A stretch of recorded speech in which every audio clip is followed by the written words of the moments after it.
नमस्कार, बहुत बहुत स्वागत आप सभी का कहानी कुर्सी की में आपके प्रोग्राम में। मैं हूं सौरभ शर्मा आपके साथ। हमारे मेहमान स्टूडियो में आ चुके हैं हर्षवर्धन त्रिपाठी जी, विजय त्रिवेदी जी, प्रोफेसर संगीत रागी जी और समीर चौगांवकर जी।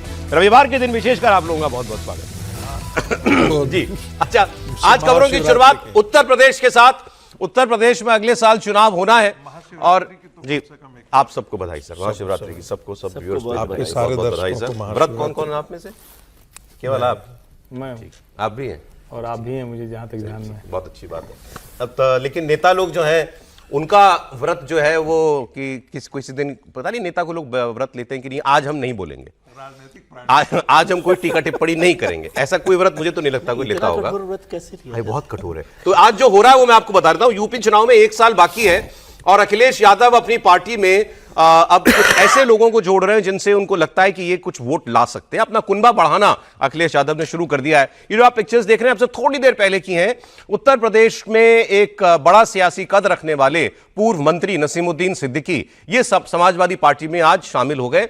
नसीमुद्दीन सिद्दीकी अखिलेश यादव की मौजूदगी में उन्होंने पार्टी की सदस्यता ली। ये अभी कांग्रेस में थे, कांग्रेस से इस्तीफा दिया था ये कह के कि मुझे काम करने नहीं दिया जाता है। उससे पहले बसपा में थे। इनकी तूती बोलती थी जब ये बसपा में थे। इसके अलावा एक और नेता हैं जो बसपा से आए हैं, अनीस अहमद। इनकी भी आज समाजवादी पार्टी में एंट्री हो गई है। इन सबकी जो है कुंडली खंगाली है, अभी इन्होंने बताएंगे आपको वो। नसीमुद्दीन सिद्दीकी लेकिन मानना पड़ेगा कि वो एक बड़ी शख्सियत यूपी की राजनीति में थे एक वक्त पे। अब आज कितना वोट उनके साथ है वो अलग बात है। नसीमुद्दीन सिद्दीकी कांचीराम के वक्त से बसपा में थे और मायावती जी के बड़े करीबी भी समझे जाते थे। 2017 में इन्हें बसपा से मायावती ने निकाल दिया था, फिर ये कांग्रेस में चले गए।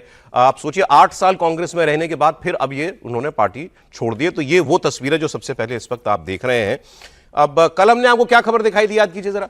कल हमने आपको बताया कांग्रेस पार्टी को चिंता हो रही है। मल्लिकार्जुन खड़गे जी कांग्रेस के सांसद इमरान मसूद को कह रहे थे वो हैदराबाद वाले को आने को मत देना, उसको मत आने देना, उसको तो कुछ नहीं मिलेगा, हमको खत्म कर देगा। ये ओवैसी जी के लिए उन्होंने कहा था कि हैदराबाद की 3 चीज मशहूर है, बिरयानी, शेरवानी, परेशानी नहीं लेना। तो यूपी में मुस्लिम वोट का सवाल है बाबा सबके लिए। इसीलिए ये अखिलेश जी भी जो हैं वो आपको आज नसीमुद्दीन सिद्दीकी की ज्वाइनिंग कराते हुए दिखाई दे रहे हैं। और दूसरे ये जो शख्स हैं जिनके बारे में मैंने आपको बताया, नसीम अहमद। त्रिपाठी जी बताइए, अब ये मतलब आदमी किसी को ले रहा है पार्टी में तो कुछ ये सोच के लेता है ना हमको कुछ देगा। नसीम अहमद नहीं, अनीस अहमद। ठीक है, देखिए एक तो ये कि नसीमुद्दीन और बाबू सिंह कुशवाहा ये 2 नेता हुआ करते थे मायावती के 2 सबसे ताकतवर लोगों में, और जिसको आप कहें कि मुस्लिम और फिर ये पूरा एक समाज दोनों को लेकर चलने के लिए मायावती के लिए बहुत वो एक जबरदस्त कॉम्बो हुआ करता था कि दलित, पिछड़ा, मुसलमान वो एक साथ आता था। नसीमुद्दीन सिद्दीकी एक तरह से उसका एक पॉइंट थे, जैसे आज के समय में सतीश मिश्रा हैं एक पॉइंट, वैसे ही नसीमुद्दीन हुआ करते थे। बाद में नसीमुद्दीन की नाराजगी हुई, उनको पार्टी ने निकाला, बसपा ने, फिर बाबू सिंह कुशवाहा भी निकाल दिए गए और अब नसीमुद्दीन सब जगह से घूमकर पहुंच गए समाजवादी पार्टी में। अभी पहले भी नहीं समझ में आ रहा था कि वो कांग्रेस क्यों गए, सपा भी जा सकते थे लेकिन वो नहीं गए। मेरा ये मानना है चुनाव के पहले नसीमुद्दीन और अनीस अहमद मुझे अगर ठीक ध्यान में है तो वही फूल बाबू है। हाँ। ये बड़ा अपराधी और बहुत मतलब जिसकी छवि जो है तो उस तरह वाले व्यक्ति, अपराधी छवि के व्यक्ति बहुत जबरदस्त अगर वही है अनीस अहमद फूल बाबू तो ये वही। तो कुल मिलाकर अगर देखें तो समाजवादी पार्टी 2027 के चुनावों के पहले अपने उस वाले खेमे खांचे को जरा दुरुस्त करना चाहती है। अब जाहिर है उसमें इमरान मसूद जैसे लोग जब बोलेंगे कि छोटे जहाज से बड़े जहाज पर आ जाओ, हाँ। तो नसीमुद्दीन और अनीस अहमद लोग जैसे लोग उनको काम आएंगे। तो बड़ा क्लियर कट है और शायद ये चुनाव के पहले कांग्रेस किसी तरह की और बार्गेन न करे, कुछ ये ना बताया कि नहीं राहुल जी के कहने से मुसलमान वोट आ रहा है, इसकी भी एक तैयारी है। मतलब बेसिकली कि भाई हम मुसलमान वोट के लिए कांग्रेस पर इतनी डिपेंडेंट ना रहे कि वो हमसे मोल भाव कर सके। देखिए सच बात है, कतई डिपेंडेंट उत्तर प्रदेश में कतई डिपेंडेंट, लेकिन कांग्रेस एक कोशिश कर रही है मैसेजिंग की कि राहुल जी की वजह से देश में जो मुसलमान है वो आता है इस तरफ। इसके मैं आपका जो अभी आपने जो बयान बताया इमरान मसूद का, वो बड़ा वायरल बयान हुआ था। उन्होंने कहा था कि छोटे जहाज छोड़ो, तूफान है, तूफान में छोटी कश्तियां डूब जाएंगी, बड़े जहाज पे सवार हो। बड़ा जहाज मतलब कांग्रेस पार्टी। वो मुसलमानों से ही कह रहे थे कि मुसलमान अब ये छोटी छोटी पार्टी मतलब रीजनल पार्टियों के चक्कर में मत आइए, आप सीधे कांग्रेस के साथ जुड़िए। लेकिन कहना अलग बात है, यूपी जैसे प्रदेश में हो पाना अलग बात है। हाँ सर, मैं सिर्फ इतना जोड़ना चाहता था कि असउद्दीन ओवैसी से क्यों डर रहे हैं। पिछली बार 58 ऐसी सीटें थी जहां पर ओवैसी की पार्टी कांग्रेस पार्टी से आगे थी उत्तर प्रदेश में। और किसके कारण आगे रही होगी? वो तो मुसलमानों के वोट के कारण ही आगे रही होगी। तो ये डर है कांग्रेस पार्टी को। कांग्रेस पार्टी के लिए असउद्दीन ओवैसी का वहां खड़ा होना खतरे से खाली नहीं है। दूसरी बात, अखिलेश यादव भी जानते हैं, जो इतने लोगों को ला रहे हैं, मुसलमानों को ला रहे हैं, उनको पता है कि कल जाकर के कांग्रेस हमको बार्गेन न कर सके, हमसे टफ बार्गेन न कर दे। क्योंकि पिछली बार लोकसभा चुनाव के समय कांग्रेस पार्टी यही बार्गेन कर रही थी कि आप कर्नाटक के चुनाव का परिणाम देखिए। कर्नाटक में मुसलमान हमारे साथ खड़ा हुआ है, बाई इलेक्शन हुआ है उसमें साथ खड़ा हुआ है, पश्चिम बंगाल का बाई इलेक्शन हुआ, वहां मुसलमान उनके साथ खड़ा हो गया। तो ऐसी स्थिति में एक लगा कि हाँ, मुसलमानों को लगा कि भाई कांग्रेस से बड़ा विकल्प हमारे सामने कोई नहीं है जो हमारे लिए बात इतना खुल करके करता हो। ठीक है। तो यही कारण है कि सीट आपको याद आ रहा है लड़ी अभी लोकसभा चुनाव में 2024 में कांग्रेस 6 जीती ना कांग्रेस उत्तर प्रदेश में 6, यूपी की बात सीटें मिली थी मेरे ख्याल से 9 या नहीं 6 सीट जीती है। 6 सीट जीती है लोकसभा में मिली जो सीटें थी 9 6 जीती है। 9 या 10 ऐसे कुछ मतलब तो अच्छा स्ट्राइक रेट रहा, मतलब 60% के ऊपर का स्ट्राइक रेट जो नहीं। है और वो इसीलिए कहा जा रहा है कि दोनों एक दूसरे को लाभ दे रहे हैं। मुझे याद कुछ ऐसे ही आ रहा हो सकता है आज। लेकिन एक मैंने दूसरी खबर पढ़ी जो मतलब मुझे क्योंकि उसमें कोई सोर्स होता नहीं ऐसी खबरों में, लेकिन ये चर्चाएं हैं कि मायावती जी और ओवैसी जी का कोई वो हो सकता है, मेल हो सकता है, ये चर्चाएं चल रही हैं। तो ओवैसी रेलेवेंट बने हुए हैं यूपी के इलेक्शन में और सब कुछ हो रहा है मुसलमान वोट के लिए। भाई सबको अपना अपना पक्का वोट मालूम है कि ये तो है, ऐड क्या करना है। तो उसमें पहले जो विरोधी पार्टी है उनको पहला दिखता है मुसलमान वोट कि ये नहीं बटना चाहिए, ज्यादा मेरे पास आना चाहिए। लेकिन मायावती जी और ओवैसी जी का कुछ लगता है आपको? कुछ 17 सीटों पर लड़ी थी, 17 सीटें थी कांग्रेस के पास लोकसभा में। अच्छा, 17 में 6 जीती, तो 17 में 6 जीती है। बहुत है 50%। इतना तो कहीं पर भी नहीं रहा उनका। 50% हो गया सर, 17 में 6 सीट सर। मैं कह रहा हूँ इतना स्ट्राइक रेट तो देश भर में कहीं नहीं रहा कांग्रेस के हिसाब से। ठीक है, कांग्रेस के हिसाब से 50% हो गया। 50% से के करीब 40% हो गया, 40% हो गया, तो 40% कहाँ रहा है देश भर में। खैर, लेकिन एक मायावती और ओवैसी, मायावती ओवैसी पे जाने से पहले मैं नसीमुद्दीन साहब के लिए बात करना चाहता हूँ। नसीमुद्दीन साहब मुस्लिम लीडर तो हैं ही, मतलब उस समय तो बहुत ताकतवर थे मायावती जी के साथ, लेकिन वो फंड मैनेजर होते थे। मायावती जी के फंड मैनेजर थे और मुझे याद, क्रूशियल आदमी थे। और मुझे याद आता है कि 2017 में मैं उनके घर पर ही बैठा हुआ था जब उन्होंने बीएसपी छोड़ने वाले थे। मुझे तो नहीं बताया था बीएसपी छोड़ने वाले। एक बार पूरी कर लें। किसके घर पे बैठे हैं? सबके घर पे, क्योंकि हम तो रिपोर्टर का काम होता है। मैंने जितने खतरनाक लोग हैं रिपोर्टर का काम सभी लोगों के बताइए। ठीक है, तो वो शाम को ऐसे चुनाव हो रहे थे, 2017 के चुनाव थे, तो वहाँ गया था। तो उसके करीब हफ्ते भर बाद उन्होंने बीएसपी छोड़ी थी। तब नसीमुद्दीन जी ने कहा कि जो काम हम करते हैं भैया वो भरोसे का काम है, अगर भरोसा ही नहीं है तो फिर कोई मतलब नहीं है। तो शायद उस समय जो भी दिक्कत रही होगी तो वो छोड़ दे। वो उनकी ताकत मैं आपको बता रहा हूँ, मतलब मुस्लिम लीडर के अलावा फंड मैनेजर की है। और कांग्रेस ने भी, कांग्रेस में वो आ गए, अब समाजवादी पार्टी में आ गए। लेकिन अब मैं सोच रहा हूँ कि वो समाजवादी पार्टी में तो आ गए, लेकिन विधानसभा चुनाव में समाजवादी पार्टी और कांग्रेस चुनाव साथ लड़ेगी तो फिर क्या करेंगे नसीमुद्दीन जी? बात नहीं, क्या है ये भी चलेगा। अब बात करते हैं ओवैसी जी की। अब ओवैसी जी के लिए मायावती जी, अभी तो मायावती जी को कल बंगला मिला, उस पर चर्चा हुई नहीं हमारी विस्तार से कि वो मायावती जी का बंगला जो है वो किस काम आएगा। और फिर ओवैसी जी जो बी टीम के मेंबर हैं वो भी उनके साथ आ जाएंगे। तो ये इलेक्शन को कैसे, नहीं, आप इस कॉम्बिनेशन में कोई रियलिस्टिक प्रोस्पेक्ट देखते हैं? मैं मायावती हो सकता है डेडली कॉम्बो होगा। डेडली कॉम्बो भी होगा और उसका मतलब इसका एक पॉकेट्स में बहुत जबरदस्त असर। मायावती जी के पास भी बहुत बड़ा वोट है ना, मुस्लिम वोट। तो यदि ओवैसी उसके साथ आ जाते हैं, उनके साथ आ जाते हैं, तो वो एक बड़ी ताकत बनकर आ सकते हैं। और समाजवादी पार्टी के लिए एक मुश्किल वाली बात है। इसका सीधा फायदा बीजेपी को होगा अगर ये अलायंस हो जाता तो।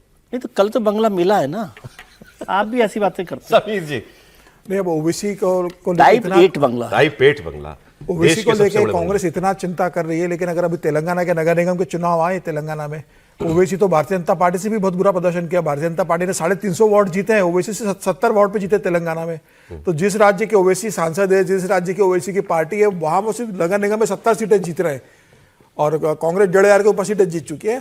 तो निश्चित रूप से मुझे लगता है कि ये चिंता की बात रही होगी। लेकिन अगर मैं दो बात कहूँगा नसीमुद्दीन सिद्दीकी के लिए, नसीमुद्दीन सिद्दीकी मायावती के बहुत करीबी रहे। पहले मुस्लिम विधायक थे, 1991 में बांदा से जीते गए थे, पहले मुसलमान विधायक थे बहुजन समाज पार्टी के।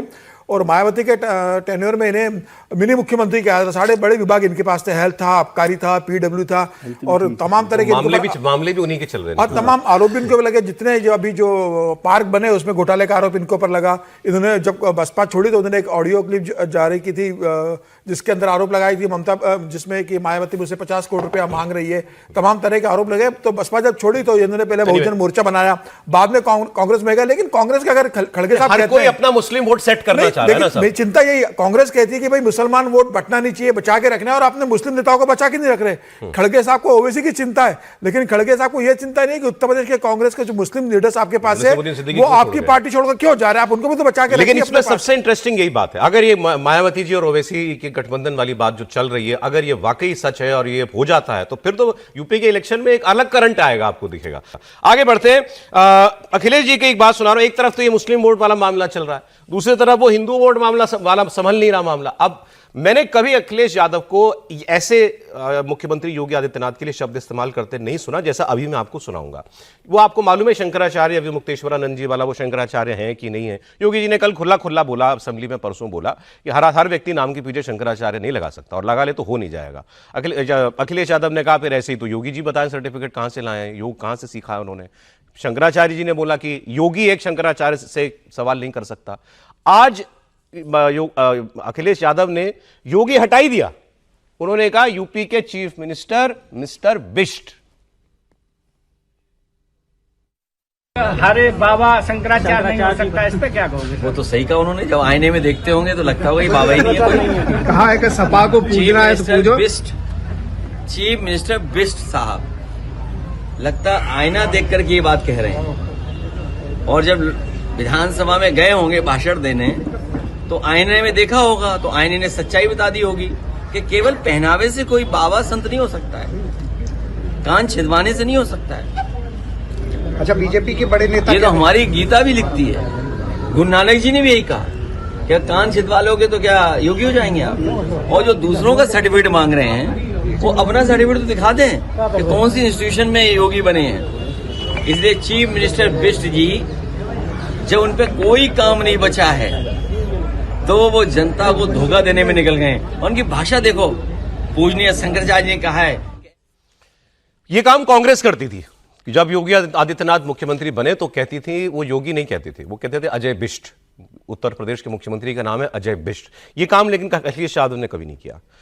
उनको ये लगा होगा कि भाई गेरुआ वस्त्र पहने आदमी है तो ये सम्मान तो इतना तो रिगार्ड करना ही पड़ेगा, लेकिन अब वो भी छोड़ दिया उन्होंने। अब वो भी आ गए यूपी के चीफ मिनिस्टर मिस्टर बिष्ट पे। जी त्रिपाठी जी। नहीं, देखिए पहली बात तो ये इससे हासिल क्या करेंगे अखिलेश यादव मुझे नहीं पता है, और जो पहले योगी आदित्यनाथ रहे होंगे उसकी आज चर्चा करना बिल्कुल गलत है। हिंदू परंपरा में जब एक बार कोई संन्यास ले लेता है, कोई योगी परंपरा में चला जाता है तो फिर उसको उसी पहचान से माना जाना चाहिए। इसीलिए कई बार भ्रम होता है ना कि एक बार काशी से निकला कि एक ही जन के इतने पिता कैसे हो गए, मतलब एक पिता के इतने बच्चे कैसे हो गए, क्योंकि सब उनके गुरु शिष्य परंपरा में वोटर लिस्ट में नाम था। लेकिन यह है बड़ी चिंता की बात, और मैंने कल भी कहा था, फिर दोहरा रहा हूं, योगी आदित्यनाथ जी को भी इससे बचना चाहिए था। शंकराचार्य अवमुक्तेश्वरानंद जी, उनके गुरु स्वामी स्वरूपानंद जी, ये घोषित तौर पर उनका एक कांग्रेस से लगाव, कांग्रेस के पक्ष में वो सब कुछ रहा, लेकिन आज वो पीठ पर बैठे हुए हैं। विवाद जो भी अदालत में हो वो विवाद अदालत देखेगी, लेकिन आज के समय में वो पीठ पर है। हिंदू धर्म का एक बड़ा वर्ग है जो उनको शंकराचार्य मानता है, उनको उसी आस्था से देखता है। इस विवाद में पड़ना योगी आदित्यनाथ जी के लिए और भारतीय जनता पार्टी के लिए ही मुसीबत। और हिंदू समाज का एक बड़ा हिस्सा जो योगी जी को योगी के तौर पर देखता है, पीठाधीश्वर के तौर पर देखता है। नहीं, वो भी शंकराचार्य को शंकराचार्य नहीं, मैं उनमें कह रहा हूं, उनके लिए जब अखिलेश यादव कहते हैं नहीं, वो रिएक्ट करेंगे, अखिलेश यादव कुछ नहीं मिलेगा क्योंकि आप मिस्टर बिष्ट कहकर, फिर मैं कह रहा हूं योगी जी आज योगी हैं, आपको उसी तरह से उनको देखना पड़ेगा। आप जब ये कहते हैं तो फिर आप जो कोशिश कर रहे हैं कि थोड़ा जाति में बांध दें, वो कई बार करते हैं। कल भी जैसे उन्होंने हल्के में कह दिया ना कि अच्छा तुम कौन जात हो, तो कहे तुम ब्राह्मण हो, ठीक है तुम जीतो, तो वो। लेकिन मैं फिर कह रहा हूं ब्राह्मण ठाकुर संघर्ष की कहानी, वो जब आप बहुत ऊपर लगता है ना कि हम ही हम हैं, जब सब हैं तो समीकरण बदलता है। उत्तर प्रदेश में ब्राह्मण ठाकुर की एक होने की राजनीति हो रही, अलग होने की नहीं। जी सर, एक छोटा कमेंट सर। देखिए, जो अखिलेश यादव ने कहा है वो जानबूझ करके कहा है, और इसलिए कहा है क्योंकि उत्तर प्रदेश की राजनीति में ब्राह्मण वर्सेस ठाकुर का विवाद जो है एक प्रकार से जिसे कहते हैं गॉसिप के तौर पर ही सही, र्यूमर के तौर पर ही एक पर्सपेक्टिव डेवलप हुआ है पिछले ये। तो वो योगी जी को ठाकुर बताना चाह रहे हैं। वो बताना चाहते हैं, डिपिक्ट करना चाहते हैं कि ये योगी कम है, ठाकुर ज्यादा है। ये नैरेटिव को ये खड़ा करने की कोशिश करने के कारण जो है वो इस प्रकार की बात ठीक है सर। एक हमने आपको कल खबर और दिखाई थी, क्योंकि अभी ओवैसी जी की बात हुई थी, तो ओवैसी जी की पार्टी की डिप्टी मेयर बनी मालेगांव में, उन्होंने दीवार पे पीछे अपने कुर्सी के पीछे टीपू सुल्तान की फोटो लगा रखी थी। ना बाबा साहब अम्बेडकर की, ना गांधी जी की, ना किसी की और की लगी, टीपू सुल्तान की फोटो। हमने उस पर काफी बात की। अब वो विवाद इतना बढ़ गया कि उनको फोटो वो हटानी पड़ गई, यही खबर है ना सर। लेकिन उससे आगे बढ़ के अब कांग्रेस ने क्या काम कर दिया। अब सेल्फ गोल होते हैं तो ऐसे होते हैं। कांग्रेस पार्टी के प्रदेश अध्यक्ष हैं सपकाल साहब वहां महाराष्ट्र में, उन्होंने टीपू सुल्तान की तुलना शिवाजी महाराज से कर दी। अब इसमें हिस्टोरिकल फैक्ट आप जो होगा वो भी बात हो जाएगी। कोई सेंसिबल पार्टी महाराष्ट्र में जिसको राजनीति करनी हो, वो शिवाजी की तुलना किसी के साथ भी कर सकती है क्या? लोग शिवाजी को भगवान जैसा देखते हैं वहां, और उन्होंने तुलना की भी किससे? टीपू सुल्तान से। कहा कि वो भी भूमिपुत्र थे। सोचिए आप, सुनिए। मी शिवाजी महाराजांचा जो पराक्रम आहे तो अद्वितीय आहे हे यापूर्वीच सांगितलेलं आहे, आणि या माझ्या प्रश्नाला दाबून कुठेतरी जे वक्तव्य चालवण्यात येत आहे हे भारतीय जनता पक्षाचा हा खोडसाळपणा आहे। देवेंद्र फडणवीस यांची तुलना मी औरंगजेबाशी केली तेव्हा ते म्हणाले मी त्यांना ओळखत नाही, मी त्यांना जल्लाद म्हटले, मी त्यांना क्रूर असल्याच्या अनुषंगाने दरिंदा म्हटले, त्यावेळेसही त्यांनी मला ओळख दाखवली नाही। मात्र काल एकदम त्यांचे फोटो आपल्या घोषणापत्रात होते, आपले बॅनर पोस्टर जे होते भाजपने सरसकट टिपू सुलतानचा फोटो जो आहे हा संपूर्ण महाराष्ट्रामध्ये त्यांनी वापरला। तुम्हाला प्रचारामध्ये टिपू सुलतानचा फोटो चालतो, आणि आता टिपू सुलतान बद्दल आपण जे मत व्यक्त करताय ते तेव्हा कुठे गेला होता, तेव्हा आपली ती भूमिका कुठे गेली होती? समीर जी ने पूरा बयान सुना है, क्या कहा समीर जी इन्होंने? देखिए, हर्षवर्धन सपकाल ये कांग्रेस के प्रदेश अध्यक्ष है, और उन्होंने कहा कि भाई जिस तरीके से शिवाजी महाराज ने स्वराज में योगदान दिया है वैसे ही टीपू सुल्तान का स्वराज में योगदान है, और दोनों का योगदान अतुलनीय है। अब कांग्रेस की जो महाराष्ट्र में जो हालत हो गई है उसके पीछे राहुल गांधी ने जिस तरीके से सावरकर को लगातार माफी वीर कहा, तो महाराष्ट्र में जो कांग्रेस की स्थिति भी है उसको आगे बढ़ाते हुए अब उनके कांग्रेस के अध्यक्ष जिस तरीके से शिवाजी की तुलना टीपू सुल्तान से कर रहे हैं, तो ये कांग्रेस की मानसिक स्थिति को दर्शाता है और उनके ये प्रभाव का सबसे बड़ा कारण है। और ऊपर से बेशर्मी है कि ये कहते हैं कि भाई अगर हमने टीपू सुल्तान का बारे में भला कह दिया तो इसमें बीजेपी को क्या आपत्ति है। वो कहते हैं कि भाई बीजेपी ओवैसी के साथ मिलकर चंद्रपुर में और अमरावती में सरकार बनाती है, और वो सपकाल साहब कहते हैं कि संविधान में टीपू सुल्तान का फोटो है, अगर बीजेपी को इतनी आपत्ति है तो टीपू सुल्तान का फोटो संविधान से हटा दे। संविधान में टीपू सुल्तान का फोटो? ये सपकाल साहब का कहना है कि संविधान में जो फोटो लगे हैं उसमें टीपू सुल्तान का फोटो है। अगर बीजेपी को आपत्ति है, उनका इस मराठी के बयान में जो मैं भी सुन रहा था उसमें उन्होंने कहा आपत्ति है तो वो टीपू सुल्तान का फोटो हटा दे। जिस महाराष्ट्र के अंदर सावरकर को माफी में राहुल गांधी कहते रहे लगातार, उसके बाद महाराष्ट्र की जनता ने राहुल गांधी और कांग्रेस को सबक सिखाया। अब उनके प्रदेश अध्यक्ष इस तरह का बयान दे रहे हैं। देवेंद्र फडणवीस ने बहुत स्पष्ट नगर निगम से कह दिया था, मालेगांव के नगर निगम से, अगर टीपू सुल्तान का फोटो नहीं हटाया गया तो राज्य सरकार को जो कार्रवाई करनी होगी वो कार्रवाई करेगी। तो मुझे लगता है कि देवेंद्र फडणवीस के सीधे चेतावनी के बाद फिलहाल मालेगांव ने और इन्होंने शिवाजी महाराज से तुलना कर दी कि दोनों भूमिपुत्र। बिल्कुल, दोनों भूमिपुत्र थे, दोनों ने स्वराज के लिए संघर्ष किया है और इसलिए दोनों हमारे लिए अद्भुत। और यहां भी सवाल वही है, टीपू सुल्तान को कांग्रेस पार्टी विलन क्यों नहीं मानेगी? क्यों? मुस्लिम, क्योंकि मुस्लिम जो महाराष्ट्र का मुसलमान नहीं मानता टीपू सुल्तान को, विलन नहीं मानता, वो हीरो मानता है। तो जो उनका हीरो है वो कांग्रेस का हीरो होगा। मैं इसमें बिल्कुल कांग्रेस को भाई ये आप जहां जिस समाज का समर्थन आपको मिलता है आपको उसके साथ ही सोच रखनी पड़ेगी ना। देखिए ये थोड़ा ज्यादा हो जाएगा। भारत का मुसलमान टीपू सुल्तान को नायक नहीं मानता है। दक्षिण भारत में कर्नाटक के अंदर मुसलमान जरूर उनको एक उस रूप में देखता है क्योंकि ब्रिटिश के खिलाफ उन्होंने लड़ाई लड़ी थी जी। लेकिन वो पूरे मुस्लिम समुदाय का नायक हो ऐसा नहीं माना जाता। कांग्रेस तो शिवाजी से तुलना कर रही है। मैं फिर कह रहा हूं, कांग्रेस ऐसे नायकों को खड़ा करती है ताकि उनके आधार पर पोलराइज किया जा सके। अब उसी की प्रतिक्रिया हिंदू समाज में होती है, क्योंकि कुर्ग है, जो मैंगलोर है, वहां पर कितने हिंदुओं का बलात् धर्मांतरण उसने किया है, मंदिरों को तोड़ा है। अब वो कहेंगे कि उनके जवाब में भी आता है कि श्रृंगेरी पीठ को उसने दान भी दिया था। कुछ भी हो, लेकिन हिंदू उसे खलनायक के चलें तौर सर, पर ही ठीक वहां है, पर इस पर देखते हमने हैं। कल भी बात की थी। राहुल गांधी ने आपको मालूम, इसमें ऐड हाँ ऑन कर दूं, जो आपने टीपू सुल्तान की कॉन्स्टिट्यूशन की चर्चा की, कॉन्स्टिट्यूशन की जो ओरिजिनल कॉपी है जिसमें 22 पिक्चर्स है, उसमें टीपू सुल्तान की पिक्चर भी है, और टीपू सुल्तान के साथ साथ रानी लक्ष्मीबाई की फोटो है, मतलब एक ही मेरी पेज पर जानकारी दो में पोर्ट्रेट। हाँ, इसलिए मैंने कहा एड ऑन कर बिल्कुल, दिया बिल्कुल, ठीक। फैक्ट्स के तौर पर। कांग्रेस पार्टी, हम बात करते हैं अब राहुल गांधी के। राहुल गांधी ने 2 वीडियो डाले थे अपने ट्विटर पर, उन्होंने एक्स पर, और एक में वो किसान नेताओं से मुलाकात करते हुए वीडियो था, जिसके बारे में बीजेपी ने कहा कि ये किसान नेता नहीं थे, ये सब कांग्रेसी थे, कांग्रेस के ही किसान नेता थे अलग अलग यूनियनों से, लेकिन सब कांग्रेस से एफिलिएटेड थे। तो झूठ बोला राहुल गांधी ने, ऐसा अमित मालवीय ने क्लेम किया। फिर इन्होंने एक और वीडियो डाला था कि जो बांग्लादेश के साथ टेक्सटाइल पर जो डील हुई है यूएस की, कि उसको 0 टैरिफ मिलेगा अगर वो वहां से कॉटन मंगाएगा और वहां फिर उससे कपड़ा बना के बेचेगा। तो उस पर हमारे कॉमर्स मिनिस्टर ने कहा था कि राहुल जी को पता होना चाहिए कि ये डील हमको भी मिली हुई है, ये हम जब फाइन प्रिंट आएगा तो हमको भी यही व्यवस्था मिलेगी। तो उस पर राहुल गांधी ने कहा कि फिर वीडियो बना के कहा कि झूठ बोला, भारत सरकार के मंत्री ने फिर झूठ बोला। वो वीडियो है तो जरा सा दिखा दीजिए, क्योंकि उसमें जवाब बड़ा तीखा आया है। एक बार वो राहुल जी का वो बयान सुना दीजिए थोड़ा सा।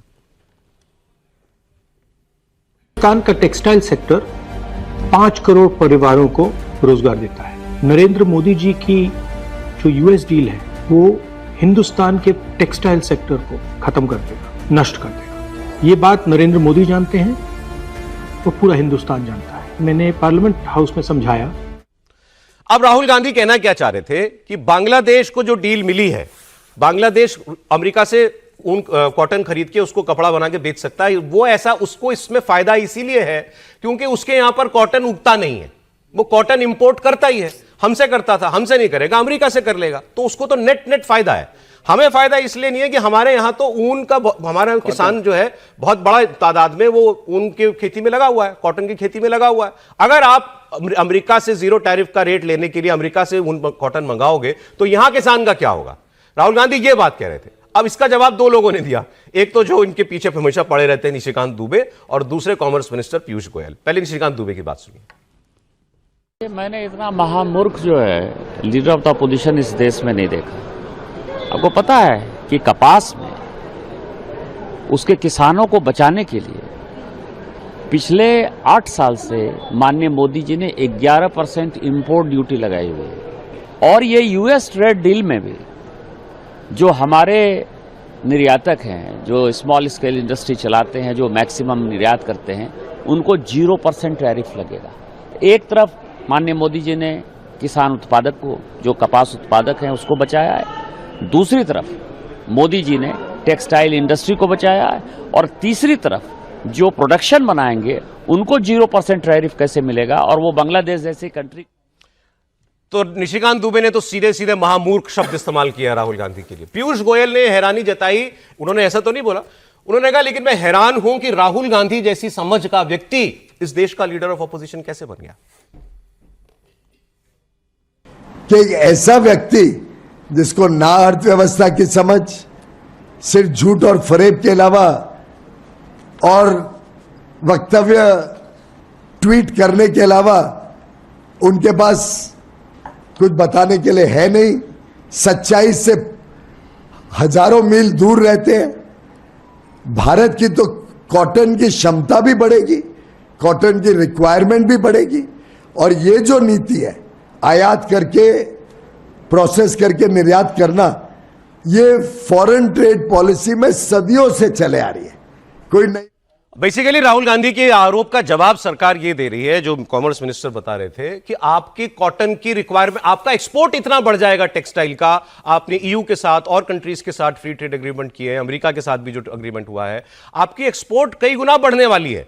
तो जब वो एक्सपोर्ट इतनी बढ़ेगी तो उनकी रिक्वायरमेंट भी बढ़ेगी। तो ये कहना कि हमारा किसान जो है वो उसकी खेती का क्या होगा, वो बोल रहे हैं कि बहुत जरूरत पड़ने वाली है आपको कॉटन की आगे, तो इसलिए किसी का नुकसान नहीं होगा। बेसिकली ये जो बात कर रहे थे, इनका पूरा यदि वीडियो सुनते तो उन्होंने कहा कि 45 अरब डॉलर का तो आपका मार्केट जो है ईयू के साथ खुल रहा है, और यूनाइटेड स्टेट्स ऑफ अमेरिका से यदि आप कॉटन मंगाते हैं तो हमारे जितने कॉटन है उसका 10% से रिक्वायरमेंट ही वो फुलफिल करता है। तो हमारा जितना मार्केट एक्सपेंड कर रहा है यूरोप में, उससे के अनुसार से तो हमें फर्क नहीं पड़ेगा, थोड़ा बहुत ऊंचा मंगाए सर। लेकिन महामूर्ख और मंत्री जी को समझना है कि ये लीडर ऑफ ऑपोजिशन कैसे बने? नहीं, वो तो सर्टिफिकेट उनको देने का काम है, हमारा काम नहीं। और यह जनता देती है जिसको देना है, मैं उस पर नहीं जा रहा। मैं कह रहा हूँ कि पीयूष गोयल जी से मैं उम्मीद कर रहा था कि वो सरकार की तरफ से ये जवाब देते कि जो कॉटन प्रोड्यूसर हैं उनके इंटरेस्ट को कैसे सेव करेगी सरकार, ये सवाल है उसमें। ये सवाल नहीं है कि बिजनेस कितना बढ़ेगा। बिजनेस बढ़ रहा है, इसका मतलब आप उस मूल सवाल का जवाब नहीं दे रहे जिसकी चिंता है। तो कॉटन प्रोड्यूसर पर भारत सरकार क्या कर रही है, ये जवाब देना चाहिए। ठीक है। और वो आप बिल्कुल ठीक करें कि बांग्लादेश के पास तो है ही नहीं, तो वो तो कहीं से मंगा के, उनके लिए तो फायदेमंद है। 2020 वर्ल्ड कप में आज सबसे बड़ा मुकाबला होगा और जिस मुकाबले से पाकिस्तान भाग रहा था वो मुकाबला होगा। बांग्लादेश का नाम लेकर पैंतरेबाजी कर रहा था, हवाबाजी कर रहा था, आखिरकार उस मुकाबले को खेलने के लिए उसे मैदान में उतरना होगा। तस्वीर देखिए जरा आप, भारतीय क्रिकेट टीम के लिए पूजा हो रही है। भारतीय क्रिकेट टीम को महादेव के अवतार में दिखा दिया गया है और टीम इंडिया के धुरंधर आज कोलंबो में पाकिस्तान को धूल चटाने के लिए उतरेंगे। कोलंबो के प्रेमदासा स्टेडियम में मुकाबला शाम 7 बजे शुरू होगा। भारतीय टीम जहां पाकिस्तान के साथ मुकाबले के लिए पूरी तरह तैयार है, तो फैंस जबरदस्त उत्साह में। सुबह से ही टीम इंडिया की जीत के लिए देश में पूजा हवन हो रहा है। भारत और पाकिस्तान का मैच हमेशा ही एक हाई वोल्टेज मैच होता है, लेकिन पाकिस्तान ने जिस तरह भारत के खिलाफ खेलने से इनकार किया पहले, फिर यू टर्न मारा, उसके बाद इस मैच को लेकर बहुत दिलचस्पी है। वैसे T20 में पाकिस्तान पर भारत का पलड़ा बहुत भारी है। दोनों देशों के बीच पिछले 8 मैचेस में, T20 वर्ल्ड कप की बात कर रहा हूं, 7-1 से भारत आगे है। यानी केवल 1 मैच जीता पाकिस्तान, 7 भारत जीता। इसलिए आज भी पाकिस्तान पर फतेह के लिए टीम जो है आश्वस्त नजर आ रही है। लेकिन यहां क्योंकि ये खेल है, तो एक राइडर मैं हमेशा कहता हूं, फैंस से भी कहता हूं, हार जीत लगी रहती है। ये हर मुकाबले से पहले, मैच टीवी के सामने बैठने से पहले इसको सोचिएगा। जीत की कामना करना अच्छी बात है, लेकिन नतीजा आपके हाथ में नहीं है और उसमें खिलाड़ियों को भी दोष देने का कोई मतलब नहीं है। तो नतीजा कुछ भी हो, खैर मुकाबला बड़ा अच्छा होगा। अब मैं आपको इसमें दिखाऊंगा दोनों टीमों के कप्तानों ने क्या कहा और पाकिस्तान में खास तौर पर क्या कॉमेंट्री हो रही है, क्योंकि उनको लगता है कि हमने पहले यू टर्न मारा, जलील हुए खुद, तो अब कम से कम जीत के तो आओ। अगर इसके बाद हार गए तो कितने तमाचे पड़ेंगे। पहले आपको सुनने चाहिए दोनों कप्तान, सूर्य कुमार यादव भारत के कप्तान और सलमान अली आगा पाकिस्तान के कप्तान, क्या कह रहे हैं। ब्रेक सस्पेंस अभी तो बताया मैंने उनको, 24 घंटे आप रुक जाओ, अच्छा गेम खेलेंगे, फिर गेम के बाद अभी इंपॉर्टेंट क्या है आप बताओ। कल गेम इंपॉर्टेंट है, पहले गेम खेलेंगे, उसके बाद टॉस पे देखेंगे ना। अभी आप रुक जाओ ना 24 घंटा। इंडिया पाकिस्तान पहले 3 मैचेस एशिया कप में खेल के आए हैं और लास्ट प्रेस कॉन्फ्रेंस में भी इस पे बात हुई थी कि अब खेल से हट के बहुत सारी चीज़ें खबरों में आ जाती हैं, खेल शुरू होने से पहले ही सारी चीज़ें आ जाती हैं। तो आप ये तवक्को करेंगे कि वो स्पोर्ट्समैन स्पिरिट जो एशिया कप में टूटी थी, कि 250 साल तारीख में प्लेयर्स ने आपस में हाथ नहीं मिलाया था, पॉलिटिक्स से हट के एज ए स्पोर्ट्समैन आप ये तवक्को करेंगे कि दोबारा गेम उसी स्पिरिट में वापस जाए? होनी तो उसी स्पिरिट में चाहिए गेम, और मैं क्या एक्सपेक्ट करता हूँ वो ज़ाहिर बात है मैटर ही नहीं करता, लेकिन मुझे ऐसा लगता है कि गेम वैसे ही होनी चाहिए जैसे पिछले मतलब जब से क्रिकेट स्टार्ट हुई है वैसे हो रही है, और रेस्ट तो फिर अप टू देम है, whatever they want to do.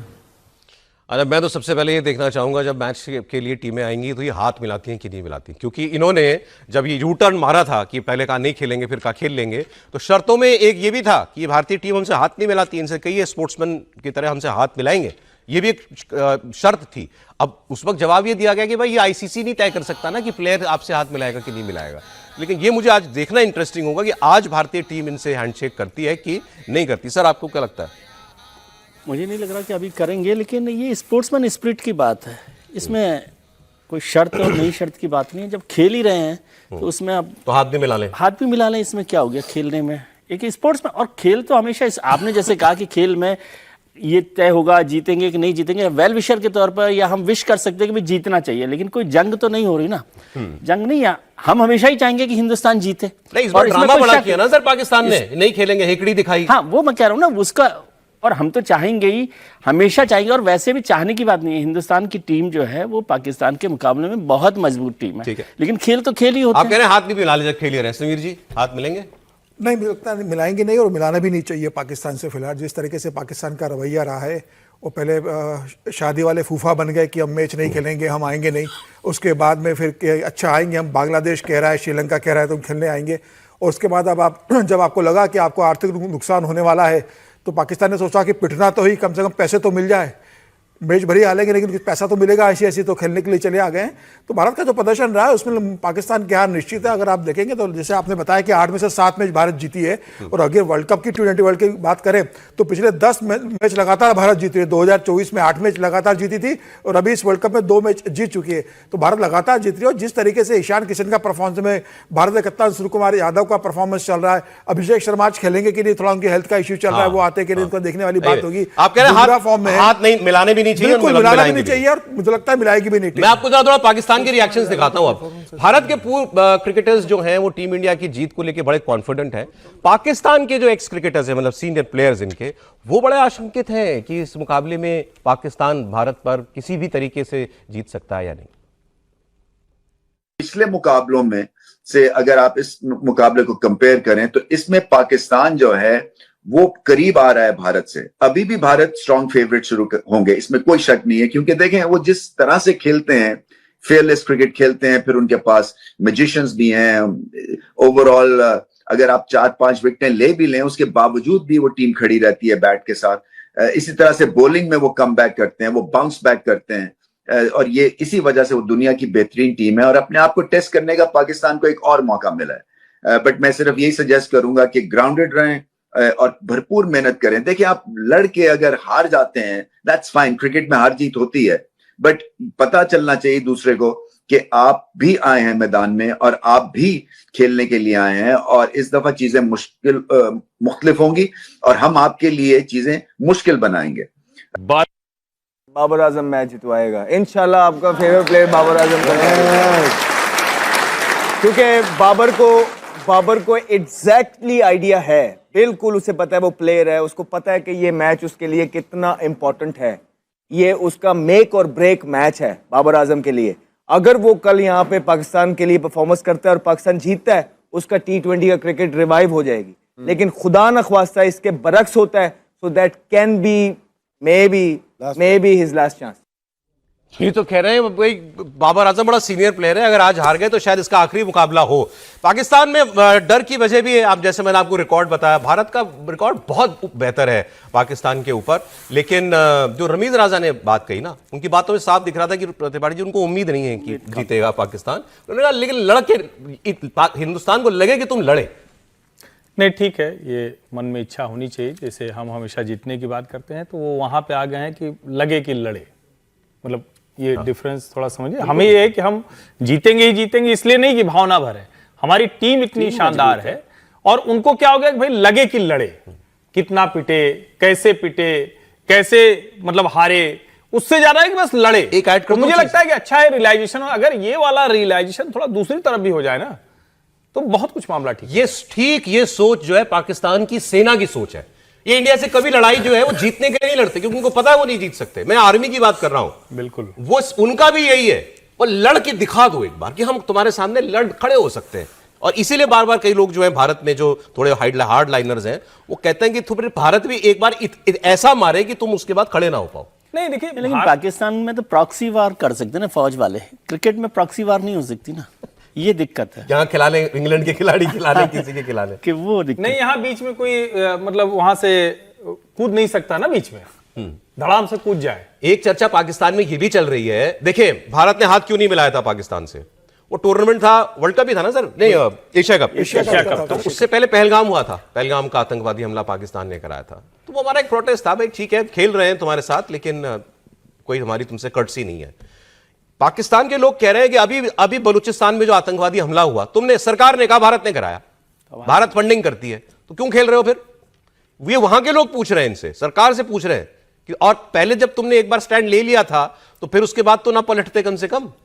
तो वहां भी ये बात इस वक्त चल रही है। मैं आपको जरा लेकिन सर रागी जी इंडियन प्लेयर्स दिखा दूं, सीनियर प्लेयर्स क्या कह रहे हैं। सौरव गांगुली, हरभजन सिंह, इनका क्या कहना है आज के मुकाबले पर?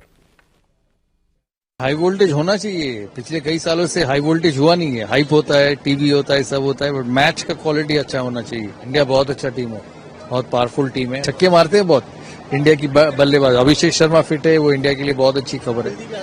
हाँ, तो बहुत गुड विशेस इंडिया के लिए। बुमराह, अक्षर, सारे हैं, वरुण, एक एक करके, ईशान किशन, अभिषेक शर्मा, पांड्या, दुबे, सब छक्के मारते हैं। के वो एक स्पिनर है, वो अच्छे स्पिनर है, उनको थोड़ा देख के खेलना होगा। मुझे लगता है कि वो मैच के निर्णय तय करने में ना बहुत अहम भूमिका निभा सकते हैं, तो उनको थोड़ा देख के खेलना होगा। पर टीम इंडिया सक्षम है, अच्छी टीम है। उम्मीद करते हैं कि जैसे खेलती आ रही है उसी तरीके से खेले, बिना प्रेशर लेके खेले और जीत का झंडा लहराए। अब गांगुली साहब से मैं तो थोड़ा सा डिफर करता हूं। उन्होंने कहा कि हाइप बहुत होता है लेकिन मैच एक तरफा हो जाता है, इंडिया एक के पक्ष में वन साइडेड जीत होती है। तो उनका कहना था कि सच में थोड़ा हाई वोल्टेज मैच हो, मतलब लगे कि लड़ाई हो रही है। अब हम नहीं चाहते लड़ाई, हम चाह रहे हैं आप चुपचाप जीत जाओ, आसानी से जीत जाओ, कोई चांस वांस लेने की जरूरत नहीं। मैं भी इसी पक्ष का हूं। देखिए, खेल को जो बहुत ज्यादा हाइप कर देते हैं ना आप, हर जगह हवन, यज्ञ, पूजा, उपासना, तो उसको एक दूसरे हम आप सीमा पर लेकर के हाइट पर लेकर के चले जाते हैं। एक खेल है और किसी दिन आपका भाग्य ऐसा भी होता है कि बहुत अच्छे तेंदुलकर भी जो है वो 0 पर लगातार 3 बार आउट हो जाते हैं। ये दिल को बहला रहे हैं अपने? नहीं, मैं कुछ भी हो सकता है। नहीं, मैं इसी चीज को ध्यान में रख रहा हूं मैं, क्योंकि ये न हो कि कल जाकर के आप अपनी कुछ गलती हो और टीम इंडिया को आपने गाली देना शुरू कर दिया। बहुत बड़ी बात होगी। ये गुरुजी जो कर रहे हैं भारतीय व्यवहार है। वो कहते हैं कि हम नहीं देखेंगे इतनी देर। तो दरअसल वो इसलिए नहीं देख रहे हैं कि उनको नहीं देखना, मन बहुत कर रहा है। वो कह रहे हैं खूब बढ़िया पीट दे तो हम टीवी लगाएं। मैं बिल्कुल सही,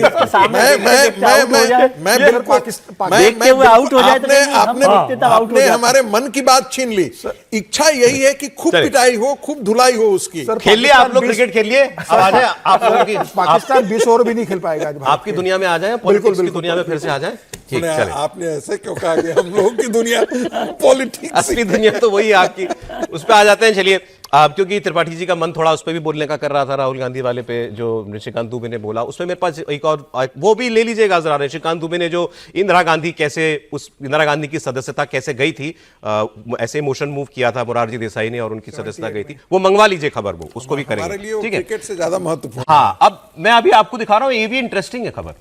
पंजाब में भी इलेक्शन है, जैसे यूपी में अगले साल इलेक्शन है, पंजाब में भी इलेक्शन है। और पंजाब में बीजेपी बड़ी मेहनत कर रही है, लेकिन एक अलग किस्म के डायनेमिक्स के साथ। हरियाणा के मुख्यमंत्री नायब सिंह सैनी के पंजाब दौरे बहुत बढ़ गए, ये बहुत पंजाब जा रहे हैं। और इससे कांग्रेस और आम आदमी पार्टी, मतलब वो इसका नोटिस ले रही है कि बीजेपी क्या करना चाह रही है। यहां पर हफ्ते में एक दिन तो वो पंजाब में रहते ही रहते हैं, पंजाबियों के बीच में जाते हैं। इसके अलावा अलग अलग छोटे बड़े पंजाब टूर से वो अलग अलग समाजों में भी अपनी पकड़ बना रहे हैं। पगड़ी धारण करके गुरुद्वारों में माथा टेकने के लिए जाते हैं। सब कुछ एक रणनीति के तहत ये किया जा रहा है। पंजाब की पॉलिटिक्स जट सिख डोमिनेटेड पॉलिटिक्स है। इसके अलावा जो दलित वोट है 30% से ज्यादा, मेरे ख्याल में देश में सबसे ज्यादा वो वहां पर है। ओबीसी भी है, हिंदू आबादी हालांकि वहां पर एक कहते हैं कि मोनोलिथ की तरह शायद वोट कर देती है सर, अलग अलग जातियों में नहीं देखती। तो अब ये सारी बातें, इसमें सैनी साहब का जो रोल है, क्या वो बीजेपी को वो फिलिप दे सकता है, एक उछाल पंजाब के चुनाव में दे सकता है? क्योंकि पंजाब जीत जाएगी बीजेपी, या जीत सकती है, अपना मुख्यमंत्री बना सकती है। ये तो बीजेपी के बड़े बड़े वेलविशर भी शायद अभी इसके बारे में ना सोचते हो, लेकिन सैनी साहब क्या कोई तुरुप का पत्ता है? देखिए, एक तो मुझे लगता है कि भारतीय जनता पार्टी की राजनीति को कई बार हम लोग ये कहते हैं कि भाई नरेंद्र मोदी अमित शाह आज तय करते हैं सुबह और किसी को बैठा देते हैं, तो अक्सर हम लोग उसकी जमकर आलोचना करते हैं। लेकिन नायब सिंह सैनी का भी एक बढ़िया उदाहरण है। मनोहर लाल खट्टर व्यक्ति बढ़िया थे, ईमानदार थे, प्रचारक रहे, सब कुछ, लेकिन एक उनकी दिक्कत थी, बड़ा मतलब थोड़ा हड़काते और अक्खड़ टाइप के व्यवहार करते थे, उसकी वजह से मुश्किलें हो रही थी। नायब सिंह सैनी बहुत हम्बल बैकग्राउंड से आए हुए हैं, और कहा तो यह भी जाता है कि शुरुआती दौर में जब वो खट्टर जी प्रचारक थे तो ये उनको गाड़ी पे लेके घुमाते थे, ये सब भी बात होती है। लेकिन वो नायब सिंह सैनी हरियाणा में सबसे बेहतर नेता के तौर पर दिख रहे हैं। अच्छा। कोई एग्रेशन नहीं है। और आपने देखा होगा कि एक समय जब लोग बहुत नाराज हो गए थे तो सैनी जी नाराज लोगों के घर चले गए और उनको जाके बनाने लगे। तो भारतीय जनता पार्टी वो जो कंट्रोवर्सी हुई थी, एक आईपीएस अधिकारी ने सुसाइड किया था, बहुत बड़ा मुद्दा बन गया था उसमें भी इन्होंने, और उसके पीछे वजह यही कि वो एग्रेसिव नहीं है। ठीक है, अब मुझे पंजाब समझाइए, सैनी साहब का पंजाब में क्या है? उसी को कह रहा हूं कि जब एग्रेसिव नहीं है तो वो सिर्फ भारतीय जनता पार्टी और हरियाणा की राजनीति नहीं है, वो पंजाब से भी एग्रेसिव नहीं है। दिक्कत अभी तक ये थी कि चूंकि ये दोनों राज्य आपस से बटे, तो जो पट्टीदारी का भाई का झगड़ा होता है वो बड़ा खतरनाक है। तो दोनों जगह एक जैसे कैसे होंगे, तो वो लड़ते झगड़ते रहते हैं। अब ये लग रहा है कि नायब सिंह सैनी उस लड़ने झगड़ने वाली चीज को थोड़ा सा पीछे कर रहे हैं, वहां जाकर लोगों से कनेक्ट कर रहे हैं, और जो आप उन मुद्दों पर जिस पर पंजाब के साथ विवाद हो सकता है उससे बचने का प्रयास करते हैं। तो सर अभी पीएम भी 1 फरवरी को पंजाब गए थे और आदमपुर एयरपोर्ट का नाम रविदास महाराज के नाम पर उन्होंने जिस तरीके से रखा और जिस तरीके से वाल्मीकि वोटर को दलित वोट पर 33% वोटर है सर, 33% वोटर है और 40 की करीब सीटें जो उससे प्रभावित है, दलित वोटर प्रभावित करते हैं। तो मुझे लगता है प्रधानमंत्री मोदी ने जिस तरीके से 1 फरवरी को दौरा किया, एक संदेश देने की कोशिश की, अब हरियाणा के मुख्यमंत्री जिस तरीके से लगातार दौरा कर रहे हैं, तो भारतीय जनता पार्टी 2027 में मार्च में जो पंजाब में चुनाव होने वाले विधानसभा का, उसकी तैयारी भारतीय जनता पार्टी क्या है, मतलब मैं तो ये पूछना चाहता हूँ। देखिए मुझे लगता है कि भारतीय जनता पार्टी अभी तीसरे नंबर पर है। अभी अगर देखेंगे तो पहले पे आम आदमी पार्टी से ऊपर है, अकाली से ऊपर है, निश्चित रूप से उसमें कोई दो राय नहीं है। अब भारतीय जनता पार्टी वहां पर जिस तरह तैयारी कर रही है, भारतीय जनता पार्टी को लग रहा है कि वहां पर कांग्रेस की स्थिति कमजोर हो रही है, ठीक है, तो उस वोट बैंक और अकाली का पूरा vote bank Bharatiya Janata party लेना चाहती है। बीजेपी बनाम राहुल गांधी में निशिकांत दुबे जिस तरीके से डायरेक्ट वार करते हैं, कल इन्होंने एक ट्वीट किया था जिसमें हमने भी चर्चा की। 1951 में एक साहब मुदगिल साहब सांसद थे, उनकी सदस्यता गई थी, मोशन में खुद मूव जवाहरलाल नेहरू ने किया था। अब उसके बाद इन्होंने ट्वीट किया कि 1978 दिसंबर में इसी प्रकार के सब्सटैंटिव मोशन के आधार पर, ये भी निशिकांत दुबे राहुल गांधी के खिलाफ जो सब्सटैंटिव मोशन लाए, वो कह रहे हैं ऐसे ही मोशन के आधार पर राहुल गांधी जी की दादी पूर्व प्रधानमंत्री इंदिरा जी की सदस्यता गई थी और वो जेल गई थी 1978। मैंने पूरा प्रकरण निकाला। प्रकरण यह है कि इंदिरा गांधी की लोकसभा सदस्यता सदन की अवमानना और विशेषाधिकार हनन के आधार पर रद्द की गई थी। एक विशेषाधिकार समिति बनी थी, उसने दोषी पाया इंदिरा गांधी को। उन पर आरोप था कि 1975 में प्रधानमंत्री रहते हुए उन्होंने अपने बेटे संजय गांधी की मारुति परियोजना से संबंधित जानकारी जुटा रहे 4 सरकारी अधिकारियों को डराया, धमकाया, परेशान कराया, उनके खिलाफ झूठे मुकदमे करवाए। मोशन मूव किया मोरारजी देसाई ने 14 दिसंबर 1978 को, और उसके बाद मतदान हुआ, इस पर चर्चा हुई, मतदान हुआ इंदिरा गांधी के ऊपर, और इसके प्रस्ताव के पक्ष में 289 वोट पड़े, विरोध में 138 वोट पड़े। इंदिरा गांधी को सदन से निष्कासित किया गया। 7 दिन उनको तिहाड़ जेल में रहना पड़ा, 7 दिन तिहाड़ जेल में रही इंदिरा गांधी। लेकिन बाद में जब 81 में इंदिरा गांधी दोबारा सत्ता में आ गई, तो उन्होंने ये जो संकल्प पारित करके इनका निष्कासन हुआ था, रेजोल्यूशन से इसका निष्कासन हुआ था, वो उन्होंने हटवा दिया, उस निर्णय को रद्द करा दिया था। सर ये तो बार बार मतलब वो कह रहे हैं कि यही अंजाम राहुल जी तुम्हारा होगा। वो हो सकता है, वो तो फिर यदि सब कुछ होता है, इतिहास ही रिपीट होता है, तो इतिहास रिपीट हो सकता है। 77 के बाद 81 में क्या हुआ था ये भी तो निशिकांत जी को पता होना चाहिए। अच्छा, तो ये बहुत सारी बातें, और मोरारजी देसाई, और उस समय बहुत नाराजगी इंदिरा गांधी को लेकर हो गई थी इमरजेंसी की वजह से, और सारे विपक्षी दल मिलकर एक साथ आ गए थे। तो वो एक, हालांकि उस समय भी वाजपेयी जी जैसे लोग उस पक्ष में नहीं थे कि इस तरह का, हाँ इस तरह का, मतलब इस तरह से। तो इंदिरा गांधी की सदस्यता 2 बार गई है, मतलब एक बार तो कोर्ट से गई और ये एक बार पार्लियामेंट 75 से पहले गई ना, इमरजेंसी से पहले, जिसके बाद उन्होंने इमरजेंसी लगाई, और फिर 78 में ये प्रिविलेज मोशन था, तो जिस पर गई है मोरारजी देसाई ने मूव किया और उस पर फैसला हुआ, और वो सीधे जेल भेज दिया गया था, तिहाड़ जेल, इंदिरा गांधी को। मोशन मूव पार्लियामेंट से सजा भी हो गई। हाँ, सजा हो गई। पार्लियामेंट सजा सुना सकती है? सजा नहीं सुना सकती, वो अपराध का मामला था, उस अपराध में ही जब वो प्रूव कर दिया तो वहां पर बुला ली थी सर पार्लियामेंट में तो वो सीधे जेल भेज दिया था। हाँ, पुलिस बुला के मैं कह रहा हूँ ये कि क्या भारतीय जनता पार्टी इस बात के लिए तैयार है कि वो मोशन मूव करके, मतलब पास होने में तो कोई संकट ही नहीं है। यदि आप नंबर गेम में देखेंगे तो यदि चाहेगी इस पार्टी तो पास हो जाए, इसमें कोई कंफ्यूजन नहीं होना चाहिए आपको कि अगर मेजोरिटी नहीं है, सपोर्ट नहीं है, वो तो है नहीं। ये तो केवल पार्टी को तय करना है, पार्टी लीडरशिप को, कि क्या वो राहुल गांधी के खिलाफ जाना चाहते हैं कि नहीं जाना। इंदिरा गांधी जैसा हाल राहुल गांधी का करेगी क्या भाजपा? देखिए, मुझे नहीं लगता है कि भारतीय जनता पार्टी ये चाहेगी कि राहुल गांधी को जेल भेजा जाए या उनकी सदस्यता खत्म की जाए, क्योंकि ये करने का मतलब है कि राहुल गांधी को जानबूझ करके आप हीरो बना रहे हैं। लेकिन राहुल गांधी के जितने कच्चे चिट्ठे हैं सब्सटैंटिव मोशन पर, वो खोल सकती है। उनको करना क्या है, सिर्फ राहुल गांधी के लिए ये बताना है कि राहुल गांधी किस प्रकार से देशद्रोह, और मैं तो कहता हूं कि सुप्रीम कोर्ट भी एक बार परिभाषित जरूर करे कि देशद्रोह क्या है और देश निष्ठा क्या है। कम से कम सुप्रीम कोर्ट ये परिभाषित तो करे। जो हम लद्दाख के एक्टिविस्ट को लेकर के हम देख रहे हैं और जो सुप्रीम कोर्ट कह रही है और सरकार अड़ी हुई है, कोई व्यक्ति बाहर जाकर के कहे कि आप देश के अंदर, हमारे डेमोक्रेसी के अंदर आप इंटरवीन क्यों नहीं कर रहे हैं। जी, ठीक है। कोई जाकर के कहे कि हमारे यहाँ इलेक्शन फॉर्ज किया जाता है, सब चीज हमारे यहाँ लूटपाट की जाती है, इलेक्शन नहीं है, तो आप पूरी संवैधानिक संस्थाओं को आप खड़े कर देते हैं। सर किसी की कुछ बोलने की आजादी भी तो रहेगी ना। अब वो लीडर ऑपोजिशन आरोप भी ना लगाए तो क्या करें? मैंने फिर कहा आपको बोलने की आजादी है, लेकिन आप ध्यान दीजिए फंडामेंटल राइट के अंदर राइट टू स्पीच जो है वो एब्सोल्यूट राइट नहीं है। फिर मैं कह रहा हूं, ठीक है सर, आप एक ये एब्सोल्यूट राइट नहीं है, okay sir, subject to limitations है। और वो उस पर भी आप कहना चाह रहे थे ना, एक्सपोर्ट वाली डील पर। एक तो ये कि एक्सपोर्ट वाली डील पर बड़ा जरूरी है जो विजय जी कह रहे हैं। बाकायदा पीयूष गोयल ने बताया है कि हमारे किसानों का हिस्सा कितना है कपास का, कैसे सरकार ने उसको ड्यूटी लगाकर रोक रखा है क्योंकि अभी आप बाहर से अगर ले आए तो, और ये एक ऑप्शन है कि अगर आप अमेरिकी कपास खरीद रहे हैं तो उसमें आपको लाभ हो जाएगा। वो जो 45 लाख करोड़ की बात की है वो बाकायदा फ्री ट्रेड एग्रीमेंट से जो अपॉर्चुनिटी है उसकी बात कर रहे हैं। मतलब दोनों में बड़ा फर्क है। और राहुल गांधी जो कह रहे हैं वो एक ब्लैंकेट स्टेटमेंट दे रहे हैं कि नहीं ये तो इससे बड़ा नुकसान है, जबकि भारत के कपास किसानों इतना सिंपल 0% टैरिफ से कॉटन यहां पर आएगी। नहीं सर, और आप उसको कंपैरेटिव, अरे सर कैसे कंपैरेटिव मार्केट की बात आप कैसे कर रहे हैं, मुझे समझ नहीं आ रहा है। और पीयूष गोयल इस पर बोले ही नहीं है। पीयूष गोयल बोले कि भाई हमने किसानों का जो हित है उसको सेव कर रहे हैं और इस तरह से सेव कर रहे हैं। वो बताया है ना उन्होंने, इसी को तो बताया ना। 0% टैरिफ से जब कॉटन इंपोर्ट होगी अमेरिका से, नहीं सर, भारत में जब नहीं होगी सर, इसको समझना पड़ेगा। अभी तो आपके सरकार कह रही है कि वो जो कॉटन लेकर यहाँ से ओपन कर दिया, नहीं लगेगी ना। आपने जो ओपन कर दिया, ये तो ये है कि आप अगर ये काम करेंगे तो उसके साथ ये डील न थी, लेकिन ओवरऑल कोई वो तो दो अलग अलग चीजें हैं। जिसको बनाएगा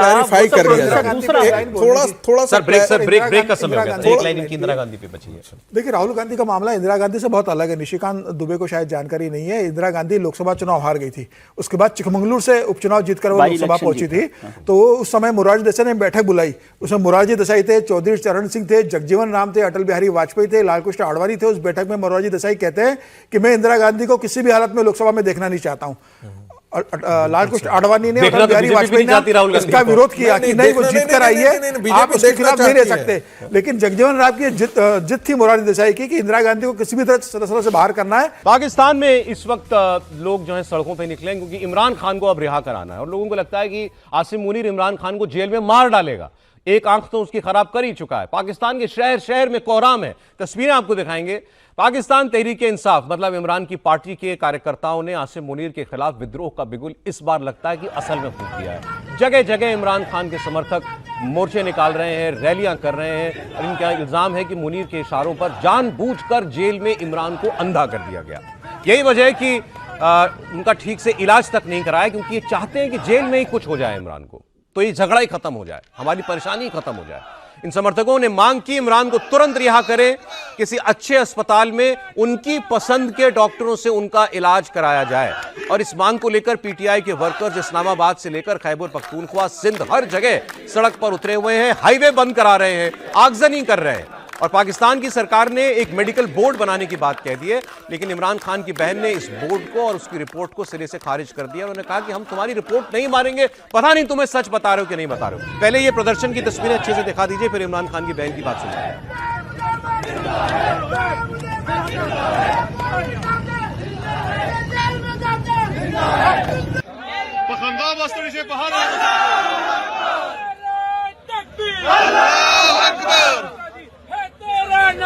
आजादी मेरा नारा, आजादी हमारा,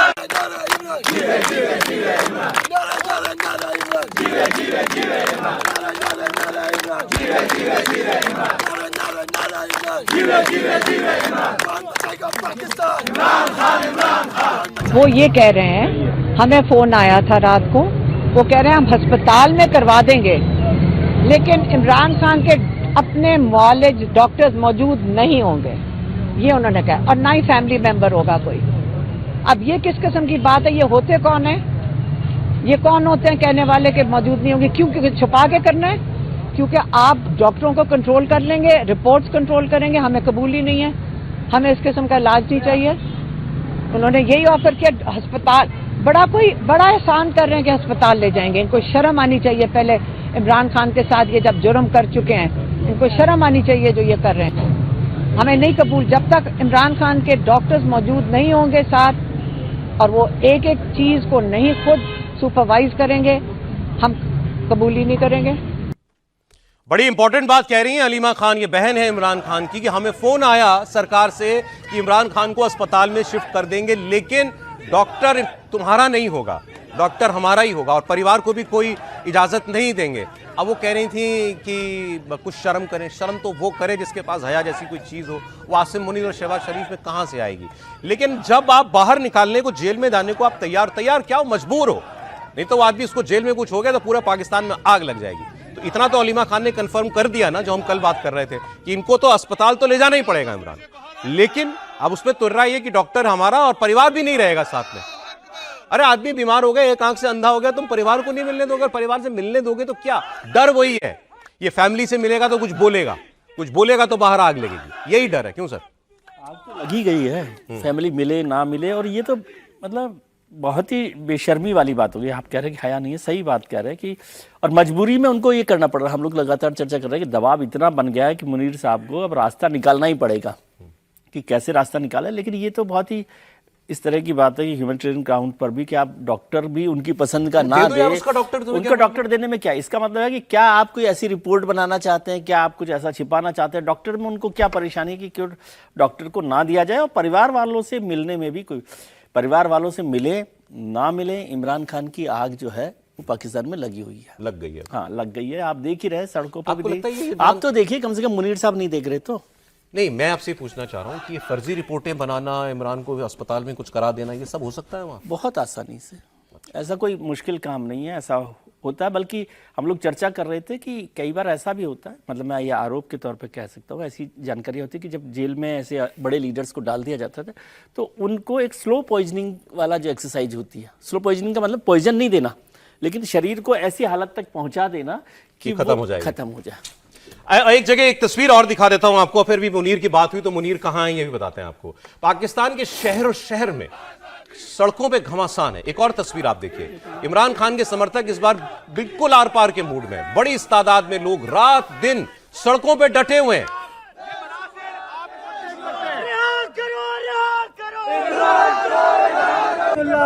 मुकम्मल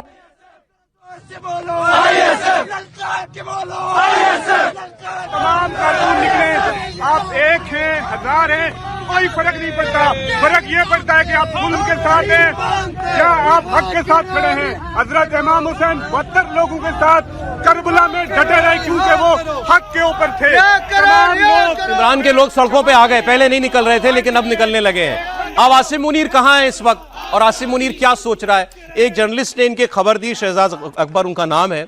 उनका कहना है कि आसिम मुनीर इस वक्त जर्मनी में है, म्यूनिक सिक्योरिटी कॉन्फ्रेंस हो रही है वहां पर, हमारे विदेश मंत्री भी उसमें गए हुए हैं। तो पहले तो क्या बेइज्जती हुई आसिम मुनीर की गेट पर, वो भी आपको दिखाऊंगा बाद में। लेकिन ये कह रहे हैं कि वो वहां से लौटेगा और उसके लौटने का ही इंतजार है। लौटने के बाद कोई इमरान खान पे फैसला ले लिया जाएगा कि इन्हें अस्पताल में शिफ्ट करें या इनको कहीं विदेशी भेज दो, लंदन वंदन ही इनको भेजो, बाहर से झगड़ा ही खत्म करो। शरीफ साहब जा रहे हैं, गालबन जो चीफ साहब हैं वो भी अभी मैंने कल देखा जर्मनी में नजर आए थे, वो भी गालबन अमेरिका पधारेंगे और वहां पे ऐन मुमकिन है कि नेतन्याहू भी होगा। वैसे कुछ खबरें ये हैं कि शायद वो ऑनलाइन जो है वो ज्वाइन करेगा इस मामले को, लेकिन अगर वो वहां पे इन पर्सन हुआ तो ये भी हो सकता है कि उसकी मुलाकात शहबाज शरीफ और हमारे जो चीफ ऑफ डिफेंस फोर्सेज हैं उनके साथ भी हो जाए। ये एक ऐसी चीज है जिसे दुनिया भर में तो जनाब इसकी आपकी बड़ी पॉइंट स्कोरिंग होगी, लेकिन पाकिस्तान में और इवन अपनी फौज के अंदर भी इसको अच्छा तस्वर नहीं किया जाएगा। इस चीज को सामने रखते हुए भी हमारे अफसोस का ये कहना है कि इमरान खान का जो हॉस्पिटल शिफ्ट करना है ये चूंकि एक बड़ा इवेंट होना है, अवाम उसकी तरफ मसरूफ होगी, लिहाजा इसको लिंगर ऑन किया जा रहा है 18 और 19 तारीख तक के लिए, ताकि उस तारीख के करीब जो है या उस दिन इमरान खान को शिफ्ट कर दिया जाए, ताकि उनको जो एक पुश बैक मिलना है पाकिस्तान से अगर इनकी कोई नेतन्याहू से मुलाकात होती है या उसकी कोई तस्वीर आ जाती है उससे। और शिफा आई ट्रस्ट अस्पताल जो है वहां पे शायद शिफ्ट करने का प्लान भी था, लेकिन जिस तरह से हमने पहले अर्ज की और जो अलीमा खान साहिबा की गुफ्तगू हुई उससे भी मालूम होता है कि मुलाकात ये कंफर्मेशन ना होने की वजह से, जिसमें इमरान खान और उनके खानदान ने ये कोई गारंटी या इस बात पे मानने पर तैयार हों कि जाती मौलेज नहीं होगा, तो इसलिए ये नहीं हो सका। डॉक्टर भी जो है वो जो जिनके पास शिफ्ट किया जा रहा है वो बड़े वेल नोन डॉक्टर हैं और जो मर्ज इस वक्त खान साहब की आंख का है उसके लिए एक्सपर्ट तस्वर किए जाते हैं। लेकिन ये सूरत हाल है, अभी आने वाले दिन इंपॉर्टेंट हैं। कल भी बैरून मुल्क तो बहुत सारे शहरों में, लंदन में फिर एहतजाज है, कल एक बड़ा भरपूर एहतजाज हुआ बरतानिया में पाकिस्तान हाई कमीशन के बाहर। फिर शाम जो है वो बड़ी इस वक्त इस्तराब का शिकार है, लेकिन हुक्मरान जो है ये इस हालात में भी कोई ना कोई अपनी गेम्स खेल रहे हैं। अब देखना यह है कि खान साहब की सेहत की तरफ कितनी जल्दी जो है वो तवज्जो दी जा सकती है। देखिए इन्होंने क्या कहा, इन्होंने एक और इंपॉर्टेंट बात कही कि आसिम मुनीर, पहले ये देख लीजिए आप, एक बार ये देख लीजिए, field marshal chief of defence forces gate में एंट्री करा रहा है, आई कार्ड मांग लिया आसिम मुनीर का। एक बार देखिए आप जरा शुरुआत से दिखाइएगा, इसमें आवाज भी होगी, एम्बियंस भी होगी। ये देखिए, थोड़ा आवाज इसकी बढ़ाइएगा। वो जो महिला बाहर खड़ी है ना, वो सिक्योरिटी की है, सुनिए।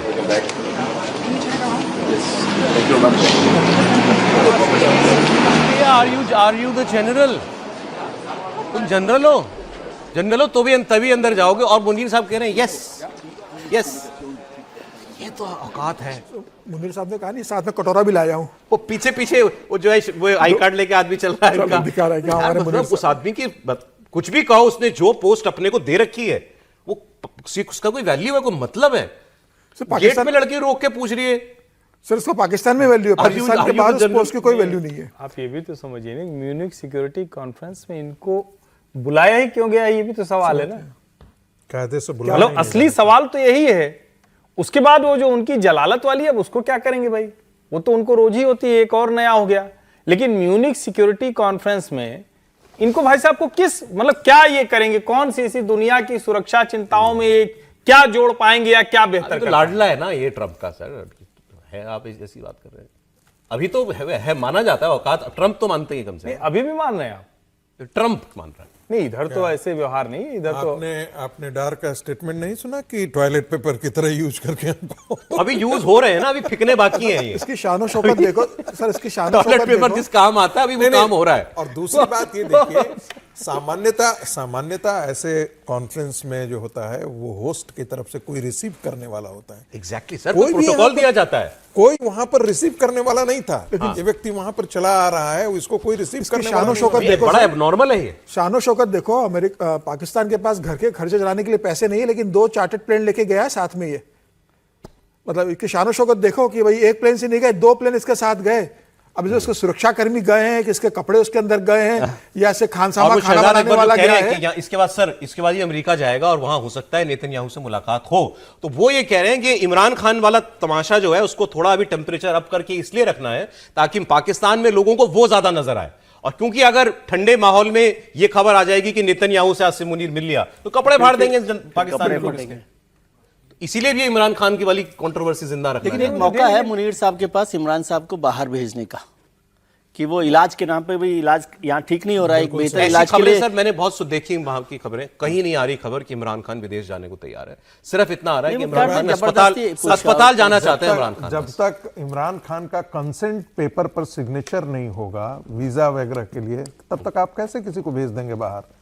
फोर्स तो नहीं भेजा जाए। इमरान कर सकते हैं, विदेश जाना होता तो बहुत पहले चला गया। विदेश जाएंगे तो डील होगी, वो फिर वो डील होगी। बेहतर काम है जाना है कि नहीं जाना, इनके पास एक मौका है कि उनको भेज दे किसी भी तरह से कि भाई यहाँ से छुट्टी हो जाए।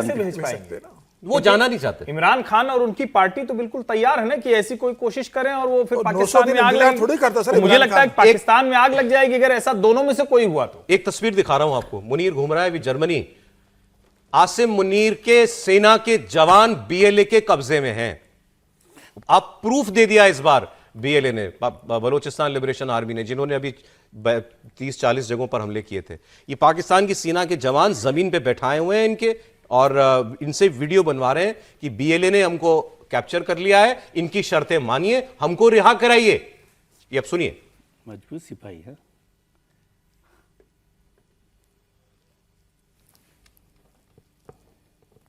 मेरा नाम शम्स तमरेज है, वल्द मोहम्मद कुरैश। मैं केपीके ज़िले स्वाबी का रहने वाला हूँ। मैं अक्टूबर 2022 में भर्ती हुआ हूँ।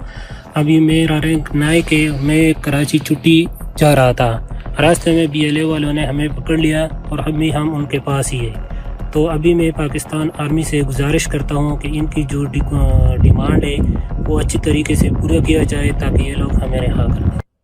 ये छोटी बात नहीं है। हमने आपको पाकिस्तान की एक एक्सपर्ट का बयान सुनाया था 1-2 दिन पहले, जिसमें वो कह रहा था कि ये बीएलए वाले जो हैं ये आर्मी की तरह इनका स्ट्रक्चर बना हुआ है, आर्मी की तरह इनका स्ट्रक्चर है। और बलूच लड़ाकों ने पाकिस्तान की सेना को 7 दिन दिए हैं। उन्होंने कहा है कि इनके बदले 6-7 लोग हैं, इनके बदले हमारे लोग रिहा करो। अब तो इन्होंने डिक्लेयर किया है कि आने वाले दिनों में एयरफोर्स का भी हम एक स्क्वाड्रन तैयार करेंगे। हाँ, वो ड्रोन की तो बना ही ली है इन्होंने। पाकिस्तान तो मुकर जाएगा सर। आसिम मुनीर इतना मतलब बदनाम है, वो तो कह देगा हमारे सैनिक ही नहीं है।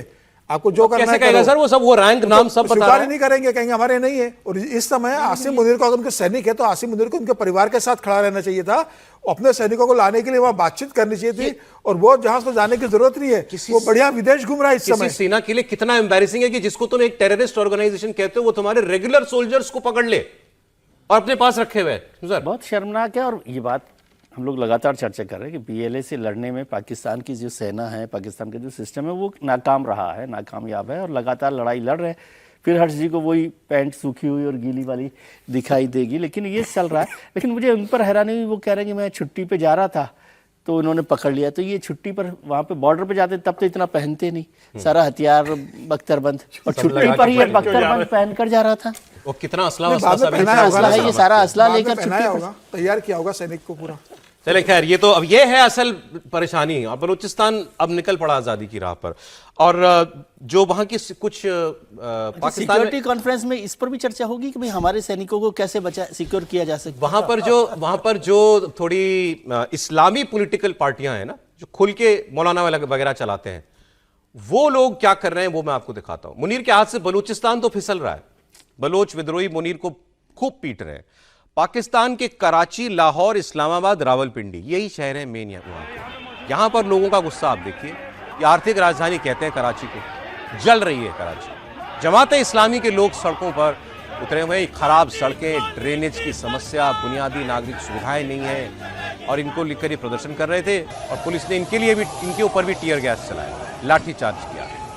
कल शाम जमात इस्लामी के वर्कर्स ने सिंध असेंबली के बाहर प्रोटेस्ट करने का ऐलान किया था, जिसके बाद पुलिस ने इस इलाके को सील कर दिया। आप जरा देखिए हालात।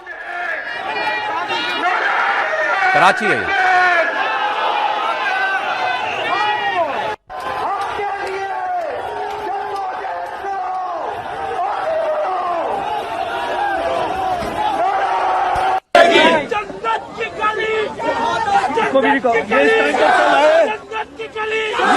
ये एक्सपायर शेल है जो जमात इस्लामी के कारकुनान पे बरछाए जा रहे हैं।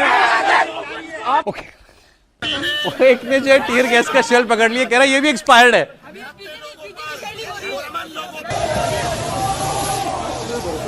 बांग्लादेश में जमात इस्लामी की सरकार बन रही है और बनवा नहीं पाए तो वो सड़क पे उतर गए।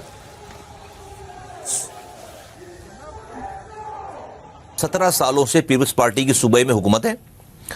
सारा पैसा वफाक से डिविजिबल पूल में 22,000 अरब रुपए, डिविजिबल पूल में 18 अमेंडमेंट के बाद जो है वो सूबे 17 सालों में पीपल्स पार्टी की सूबाई हुकूमत को मिले हैं।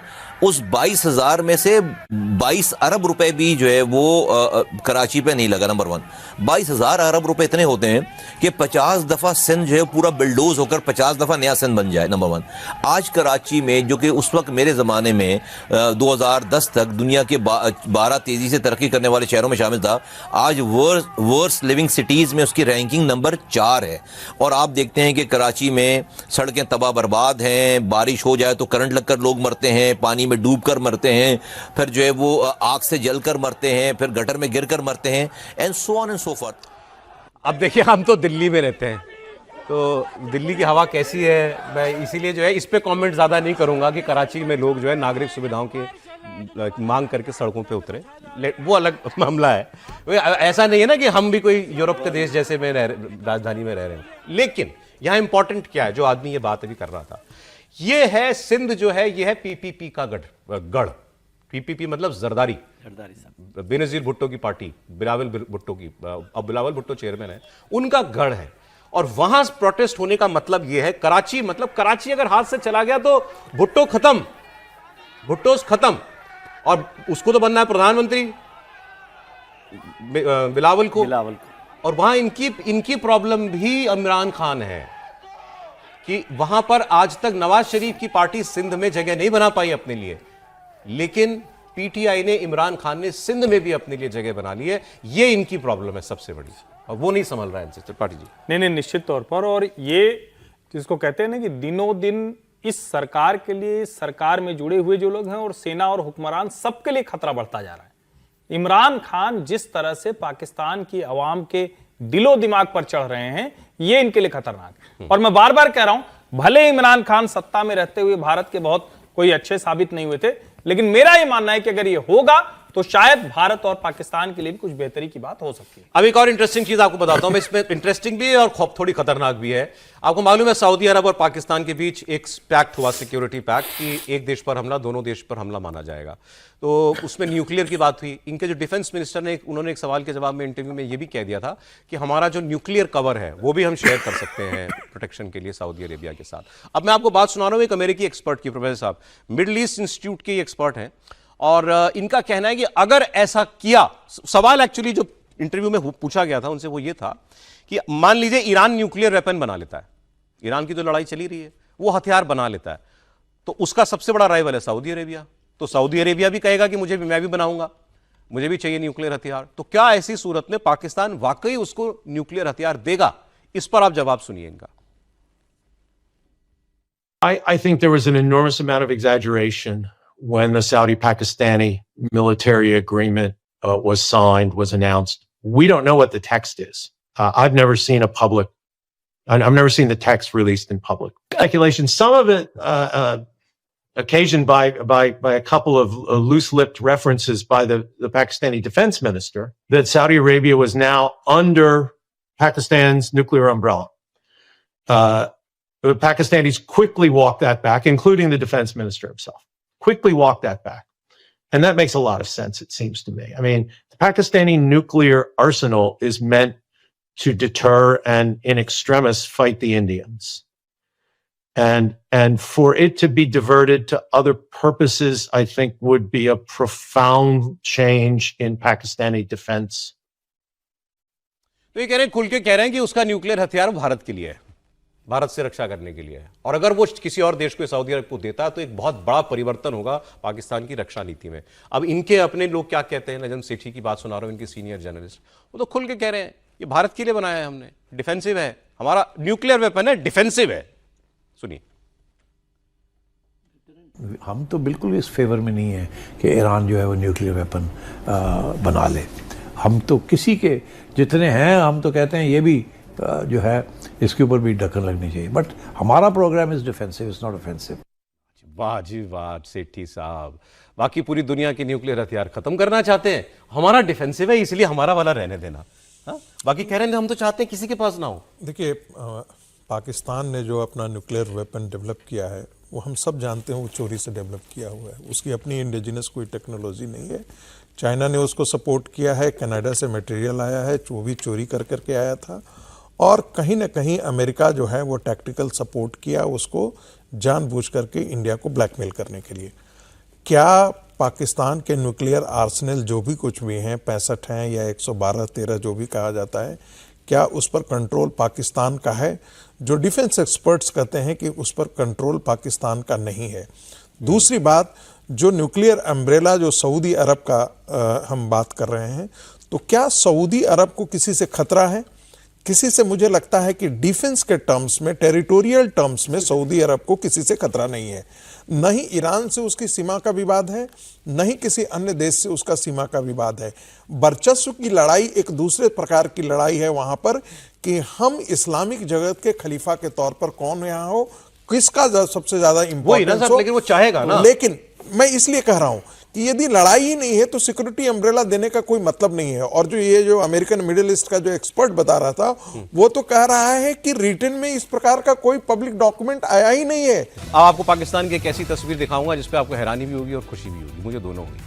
आसिम मुनीर कितनी भी तिकड़ में लगा ले, खुद को कितने तमगे दे ले, बलोचों को मारे, पठानों को मारे, लेकिन वहां हो क्या रहा है?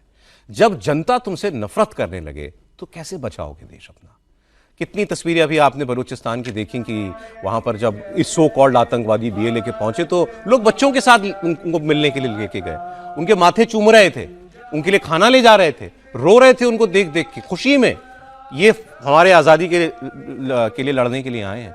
खैबर पख्तूनख्वा में क्या होता है, ये तो बलूचिस्तान की बात है, खैबर पख्तूनख्वा में ये होता है जो आप देख रहे हैं।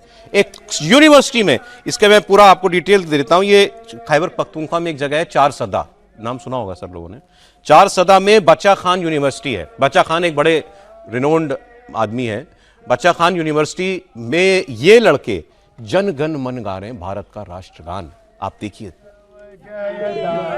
जय नायक जय है भारत भारत भाग्य विधाता, पंजाब सिंध गुजरात मराठा द्राविड उत्कल बंगा, विंध्य हिमाचल यमुना गंगा उज्जल जलधि तरंगा, तव शुभ नामे जागे, तव शुभ आशीष मागे, राहे तव जय जय जय मंगलिनायक जय हे भारत भाग्य विधाता जय। पहले तो इस बात के लिए ताली बजनी चाहिए साहब, इन लड़कों के लिए बच्चे हैं ये। अब आप सोचिए ना बात क्या है, बात इनके मन में क्या है। भारत का राष्ट्रगान क्यों गा रहा है ये वहां पे पाकिस्तान में? क्योंकि इसको भारत दुश्मन नहीं दिखता, ये भारत से लगाव रखता है तभी गा रहा है ना। और अपने अगर भारत से लगाव रखता है तो अपने देश के लिए क्या सोचता होगा ये, आप इमेजिन कर सकते हैं। और हिम्मत देखिए, पब्लिकली गा रहा है यूनिवर्सिटी में खड़ा होकर, और अकेला नहीं है। इसके बाद लेकिन क्या हुआ वो मैं आपको बता देता हूं। ऐसे मामले में जो होता है वही हुआ। इन लड़कों की बाद में पिटाई उटाई की गई और फिर इससे वीडियो बनवाए गए कि हमने पाकिस्तान को नीचा दिखाने के लिए नहीं किया था, मजाक कर रहे थे, हमने मजाक में राष्ट्रगान गा दिया भारत का। और इसके बाद इन चारों लड़कों को मैं इनके नाम भी बता देता हूं आपको, जिब्रान रियाज, सैयद कतीब शाह, बशीर खान, मुराद खान, इन चारों को यूनिवर्सिटी से निकाल दिया गया। इनके हॉस्टल्स, इनसे तुरंत हॉस्टल खाली कराए गए और इन पर आरोप ये लगाया गया है they sang performed the national anthem of India in a manner intended to provoke unrest and undermine national cohesion. कौन सा कोहेशन है पाकिस्तान में? कौन सी गूंद है जो जोड़े हुई है? बच्चे इंडिया का नेशनल एंथम गा रहे हैं। इससे ज्यादा और क्या प्रूफ चाहिए कि इस देश की क्या हालत बची सर? देखिए, लेकिन आपको अच्छा लगा देख, मजा आया? बहुत मन से गाया उसने, भाव बहुत अच्छे थे, प्रोनाउंसिएशन बहुत अच्छा था, उसकी आवाज और अच्छी थी। जो जिसे कहते हैं ना अंतरात्मा की आवाज, उसी को तस्वीर में दिल से गाया उसने। ये मजाक में गाया हुआ नहीं हो सकता, बिल्कुल दिल से गाया अंतरात्मा की बात। और मुझे याद आ जाते हैं कि जो अंतिम बैठक थी कांग्रेस वर्किंग कमेटी की, जिसमें भारत विभाजन का प्रस्ताव पारित किया जाना था, उसमें सीमांत गांधी रो पड़े थे, खान अब्दुल गफ्फार खान। और उनका कहना था कि आप हमको जल्लादों के सामने छोड़ दे रहे हैं, भेड़ियों के आगे छोड़ दे रहे हैं। और वही आज देखने को मिल रहा है कि बलूचों के साथ और सिंध में जिस प्रकार से सिंधियों के साथ जो है वो पाकिस्तान, जिसे हम कहते हैं कि जो पंजाबी डोमिनेंस जो है वो भेड़ियों की तरह ही काम कर रहा है। उनकी पूरी आइडेंटिटी को खत्म कर दिया है। उनके साथ जितना क्रूरता के साथ व्यवहार किया अपना ही नहीं मानते यार, अपना मानते ही नहीं है, वो पर एक रूल करते हैं। मैं इसको थोड़ा साइकोलॉजिकल लेवल पर लेकिन त्रिपाठी जी समझना चाह रहा हूं। एक बच्चा यूनिवर्सिटी में खड़ा होकर के भारत का राष्ट्रगान गा रहा है, क्या भाव होगा इसका? देखिए, एक तो ये कि मतलब सचमुच मेरे रोंगटे खड़े हो गए अभी जब वो राष्ट्रगान वहां गा रहा था। और उसके अगर मतलब इस राष्ट्रगान को जब हम गाते हैं तो भाई इसमें क्या है? पंजाब, सिंध, गुजरात, मराठा, द्राविड़, उत्कल, बंगा, कौन नहीं जुड़ेगा भाई? क्या पाकिस्तान में पंजाब और सिंध के लोग इससे नहीं जुड़ेंगे? और उसके आप गाने के भाव देखिए, बाद में उसके साथ जो हुआ वो दुर्व्यवहार वहां की जो लोगों के दिमाग में है, एक जो बहुत खराब टाइप की भावना है, उसके साथ वहां जो जिन्ना मेंटेलिटी है। लेकिन दरअसल पूरा का पूरा ये इलाका भारत के साथ अपने आप को जोड़कर देखता है। पूर्वज पुरखे वही, संस्कार संस्कृति वही, सभ्यता एक ही निकली है। जो कुछ भी उनको बताने के लिए मिलेगा वो उसी भारत का मिलेगा जिसका जनगण मन ये गा रहे हैं। तो मुझे लगता है कि ये भावना जो है ना, और कई बार लोग कहते हैं भाई कैसे मिलेगा हमें पीओजे के, क्या पाकिस्तान रहेगा क्या? तो मैं तो बार बार कहता हूं ये एक आदमी के दिमाग का बद दिमाग आइडिया था, जिन्ना के दिमाग का। बाद में तो उसको भी समझ में आ गया था मरने से ठीक पहले तक। अब हिस्टोरिकल जो एविडेंस है कि मरने से पहले तक उसको समझ में आ गया था कि हमने बहुत बड़ी गलती की। मुझे लगता है अगर वहां के बच्चों को ये समझ में आ रहा है और वो ये राष्ट्रगान गा रहे हैं तो जिस भारत की हम कल्पना करते हैं उस भावना के साथ वो भी गा रहे हैं। खैर कमाल हुआ है। आगे बढ़ते हैं। आपको ट्रंप साहब का नया बयान। ट्रंप रोज उठते ही ना, एक तो आदमी वो रोज हवाई जहाज चढ़ता है, ये भी फैक्ट है नहीं सर? डेली एयरपोर्ट पे बयान देता है। तो वो ये आपने कितना बढ़िया बोला। अच्छा रोज हवाई जहाज डेली चढ़ता है और बाथरूम के दरवाजे पर खड़ा रहता है हवाई जहाज के। आज का बयान है, रिपोर्टर ने बड़ा बुनियादी सवाल पूछ लिया ट्रंप साहब से। कहा साहब बात बताओ, ये जो आपने पिछले साल जून में बम मारे थे ईरान में, और आपने कहा था कि वहां तो हमने सारा न्यूक्लियर बर्बाद कर दिया, तो वहां बचा क्या है? अब किस लिए धमका रहे हो ईरान को? जो करना था वो कर चुके हो। तो ट्रंप कहते हैं वहां अगर न्यूक्लियर की धूल भी है तो मैं उसको भी बर्बाद कर दूंगा, इसीलिए ये कर रहा हूं मैं। सुनिए। That the Iranian nuclear sites have been totally obliterated. What's left to go after? Well, you could get whatever the dust is down there. That's really the least of the mission. If we do it, that would be the least of the mission. But we, probably grab whatever's left. It has been obliterated, as you know. वो कह रहे हैं जो छोटा मोटा बचा भी होगा वो भी इस बार बर्बाद कर देंगे, हम उसको भी ग्रैब कर लेंगे, ये उन्होंने बोला है। अब रोज बयान आ जाते हैं सर, लेकिन सीरियस नोट पे ऐसा अब मुझे लग रहा है ऐसा, तो ये तैयारी, मिलिट्री तैयारी जो कुछ भी है, लेकिन लगता ये है कि ट्रंप जो है वो चाहते हैं बातचीत से ही हल हो, ऐसा लग रहा है। बिल्कुल, मैं तो हमेशा से इस बात का समझता रहा हूं कि ऐसा ही हो रहा है कि जो बात हम लोग रोज करते हैं क्या ईरान पर हमला कर देगा, मुझे नहीं लगता। अब मुझे भी डाउट होने लगा। और जब आपने कल परसों भी हम लोग बात कर रहे थे कि भाई वो वाशिंगटन के बाद दूसरा बेड़ा वहाँ पर लगा दिया, तो वो भी उसका मतलब ही है कि जंग नहीं करना चाहते।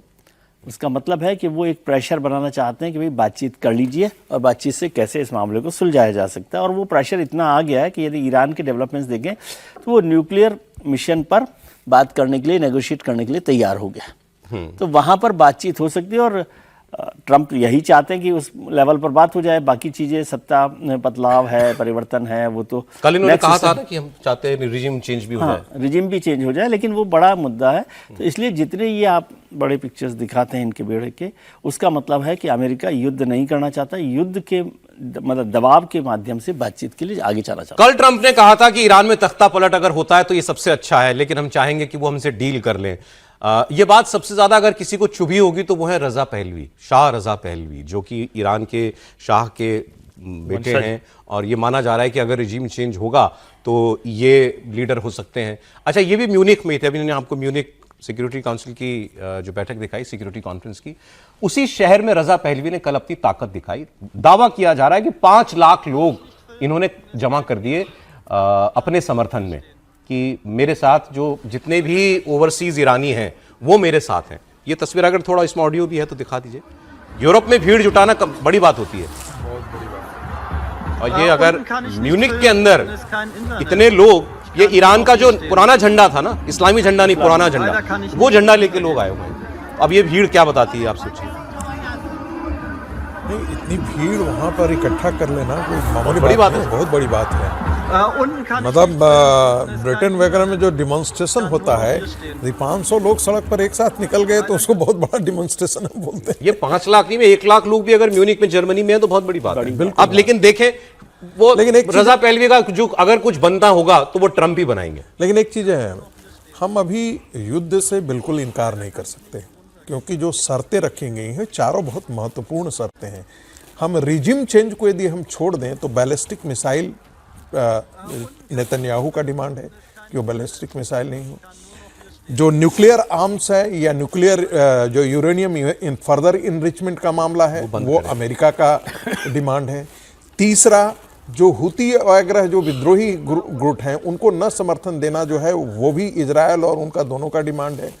तो मैं मानता हूं कि इससे ये 3 पर मुझे लगता है कि न तो नेतन्याहू और न ही ट्रंप कंप्रोमाइज करने के लिए तैयार होंगे। ठीक है सर। रेजिम चेंज एक ऐसा है जिस पर अमेरिका तैयार हो सकता है कि ठीक है रेजिम चेंज नहीं हो, लेकिन इन तीनों को लेकर के यदि नहीं करते हैं तो पीछे हटने का मामला अभी। लेकिन ट्रंप ने टाइम दिया हुआ है, वो ऐसा नहीं है कि वो जंग की जल्दी में है, वो पूरा बातचीत को अच्छा है कि वो मैं कह रहा हूं कि डायलॉग को टाइम इतना भरोसे के साथ आप लोग कैसे बोल रहे हैं? भरोसा नहीं, वो बात सही है, ये मतलब ट्रंप सब पे करिए, ट्रंप पे इतना भरोसा मत करिए। डील के लिए हम तो बता रहे हैं कि ऐसा लग रहा है हमें, मतलब डील के लिए बहुत ढील दे रहे हैं ट्रंप। हाँ, टाइम दे रहे हैं। आगे आपको एक चीज दिखाता हूं मजेदार। ये सिक्योरिटी कॉन्फ्रेंस में म्यूनिख में, यहां पर हमारे विदेश मंत्री भी गए हुए हैं। तो यूएन में अमेरिका के एम्बेसडर, इनका नाम भी मेरे पास था, माइकल समथिंग जो है, तो ये साहब जो है माइकल वोल्टेज, ये यूएन में एम्बेसडर है शायद अमेरिका के, ये वहां पर ट्रंप वाली ही डींगे हाँक रहे थे, हमने ये युद्ध रुकवाया, हमने वो युद्ध रुकवाया। फिर उन्होंने कहा कि हमने भारत पाकिस्तान के बीच न्यूक्लियर वॉर रुकवा दी। तो ये उस वक्त सामने इनके बैठी थी यूरोपियन यूनियन की फॉरेन पॉलिसी की चीफ काजा कलास, वो बहुत इंपॉर्टेंट महिला है यूरोप में। और वो जैसे इन्होंने कहा हम ट्रंप ने जंग रुकवाई, आप उनका रिएक्शन देखिए केवल। Why hasn't the UN been able to resolve issues like a border dispute between Cambodia and Thailand, or Azerbaijan, Armenia, or we could walk around the world, or Kashmir and India and Pakistan, where we faced a very serious nuclear escalation. So what I'm hearing outside of forums like this privately is thank you for American leadership. America has to lead. तो देखा आपने कैसे मुंह बनाया तो बस कर इतनी एक बार फिर से दिखा दीजिए, फिर से देखना, एक बार फिर से दिखा दीजिए पब्लिक डिमांड पे। A border dispute between Cambodia and Thailand, or Azerbaijan, Armenia, or we could walk around the world, or Kashmir and India and Pakistan, where we faced a very serious nuclear escalation. So what I'm hearing outside of forums like this privately is thank you for American leadership. America has to lead. Actually ये हंसी का पात्र अपने आप को ये Trump ने बना दिया अमेरिका को, जगह जगह जगह जगह डींगे हाँक करके। अब मैं आपको दिखाता हूं किसी को मुंह पे जवाब देना कैसे किसे कहते हैं। हम तेल खरीदेंगे रूस से, नहीं खरीदेंगे, रू हमने बंद नहीं किया। एक लाइन से जोड़ू, देखिए सर इस पे कमेंट, ये चाइना को भी पता है, ये रशिया को भी पता है, ये सऊदी अरब को भी पता है, ये तुर्की को भी पता है कि क्या कुछ हुआ था और किस तरह से पाकिस्तान दरवाजे दरवाजे रो रहा था। और उसमें जब आप रोज रोज कहेंगे हमने युद्ध रुकवा दिया, फिर रिएक्शन तो यही है। वही आया, सही बात है। कहते हैं ना, कजा कल्लास ने खल्लास कर दिया एकदम। क्या बात है। आगे आप सुनिए, अब यही म्यूनिक में ही मार्को रूबियो अमेरिका के विदेश मंत्री, इन्होंने कहा कि हमारी भारत से बात होगी, भारत का कमिटमेंट है कि हम तेल नहीं खरीदेंगे। इसके ऊपर वहां हमारे विदेश मंत्री भी वहां पे थे, उनसे भी सवाल हुआ। विदेश मंत्री ने से सवाल हुआ कि आप अगर तेल अमेरिका के कहने से तेल खरीदेंगे किसी से या बंद करेंगे, तो आप तो कहते हैं कि हमारी स्ट्रेटेजिक ऑटोनॉमी बिल्कुल हम उससे समझौता नहीं कर सकते, तो फिर इसका क्या मतलब है? तो उनका जवाब भी आपको सुनाऊंगा। पहले जरा ये रूबियो साहब की बात सुन लीजिए। In our conversations with India, we've gotten their commitment to stop buying additional Russian oil. Europe has taken its set of steps moving forward. The Pearl program continues, in which American weaponry is being sold for the Ukrainian war effort. So all these things continue. Nothing has stopped. ये कह रहे हैं भारत की commitment है। अब भारत के विदेश मंत्री ने क्या बोला होगा? भारत के विदेश मंत्री ने, क्योंकि वो इतने मंझे हुए डिप्लोमेट हैं, जिस आदमी ने 40 साल दुनिया से डिप्लोमेसी की है, उसको आप फंसा नहीं सकते। उन्होंने कहा कि तेल हम खरीदते ही नहीं, भारत सरकार थोड़ी तेल खरीदती है, तेल कंपनियां खरीदती हैं। तो ये कंपनियों को तय करना है कि वो किससे तेल खरीदे, किससे नहीं खरीदे। Where the energy issues are concerned, look, this is today a complex market. I think oil companies in India, as in Europe, as probably in other parts of the world, look at availability, look at costs, look at risks, and take the decisions that they feel is in the best interest. अब इसमें तीसरा पक्ष भी सुनी लीजिए आप। तीसरा पक्ष रूस है ना। अमेरिका कह रहा है, भारत कह रहा है नहीं खरीदूंगा तेल रूस से। भारत कह रहा है कंपनियां तय करेंगी, हम नहीं तय करेंगे।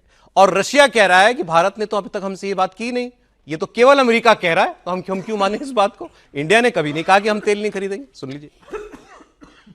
Претензии президента США на право указывать независимым государствам, с кем им торговать, они не новые. Также хорошо известна позиция Индии, которая неоднократно высказывалась руководством этой страны, руководителями Индии и в контактах с российскими коллегами и публично. А именно в вопросах внешнеэкономического сотрудничества Нью-Дели руководствует исключительно национальными интересами, принимая суверенные решения, исходящие из коммерческой целесообразности. У нас нет оснований полагать, что индийские друзья пересмотрели свой подход, по-прежнему убеждены, что закупка Индии российских углеводородов выгодна. अब ये क्या कह रही है? ये रशिया की फॉरेन मिनिस्ट्री की प्रवक्ता है। ये क्या कह रही है कि हमारे पास ये मानने के लिए कोई वजह नहीं है कि हमारा मित्र भारत हमसे तेल नहीं खरीदेगा। ये मानने की हमारे पास कोई वजह नहीं, क्योंकि भारत ने कहा ही नहीं। अब विजय जी कह रहे थे, जब जयशंकर जी का बयान सुना है, कि इसके मायने क्या है। सर मायने बताएंगे आप? नहीं, तीनों को आप समझ लें, तीनों एक ही बात कह रहे हैं एक्चुअली। अच्छा, है ना। और डिप्लोमेसी में नो तो कहीं होता ही नहीं। डिप्लोमेसी का पहला जो शब्द नहीं है उसकी डिक्शनरी में वो नो, तो नो कहीं नहीं होता। तो जो रूस के प्रवक्ता कह रही हैं, पहले उनकी बात करें। उन्होंने जो कहा है कि भाई भारत ने नहीं कहा, लेकिन वो ये नहीं कह रहे कि कम किया, खत्म किया, बंद किया।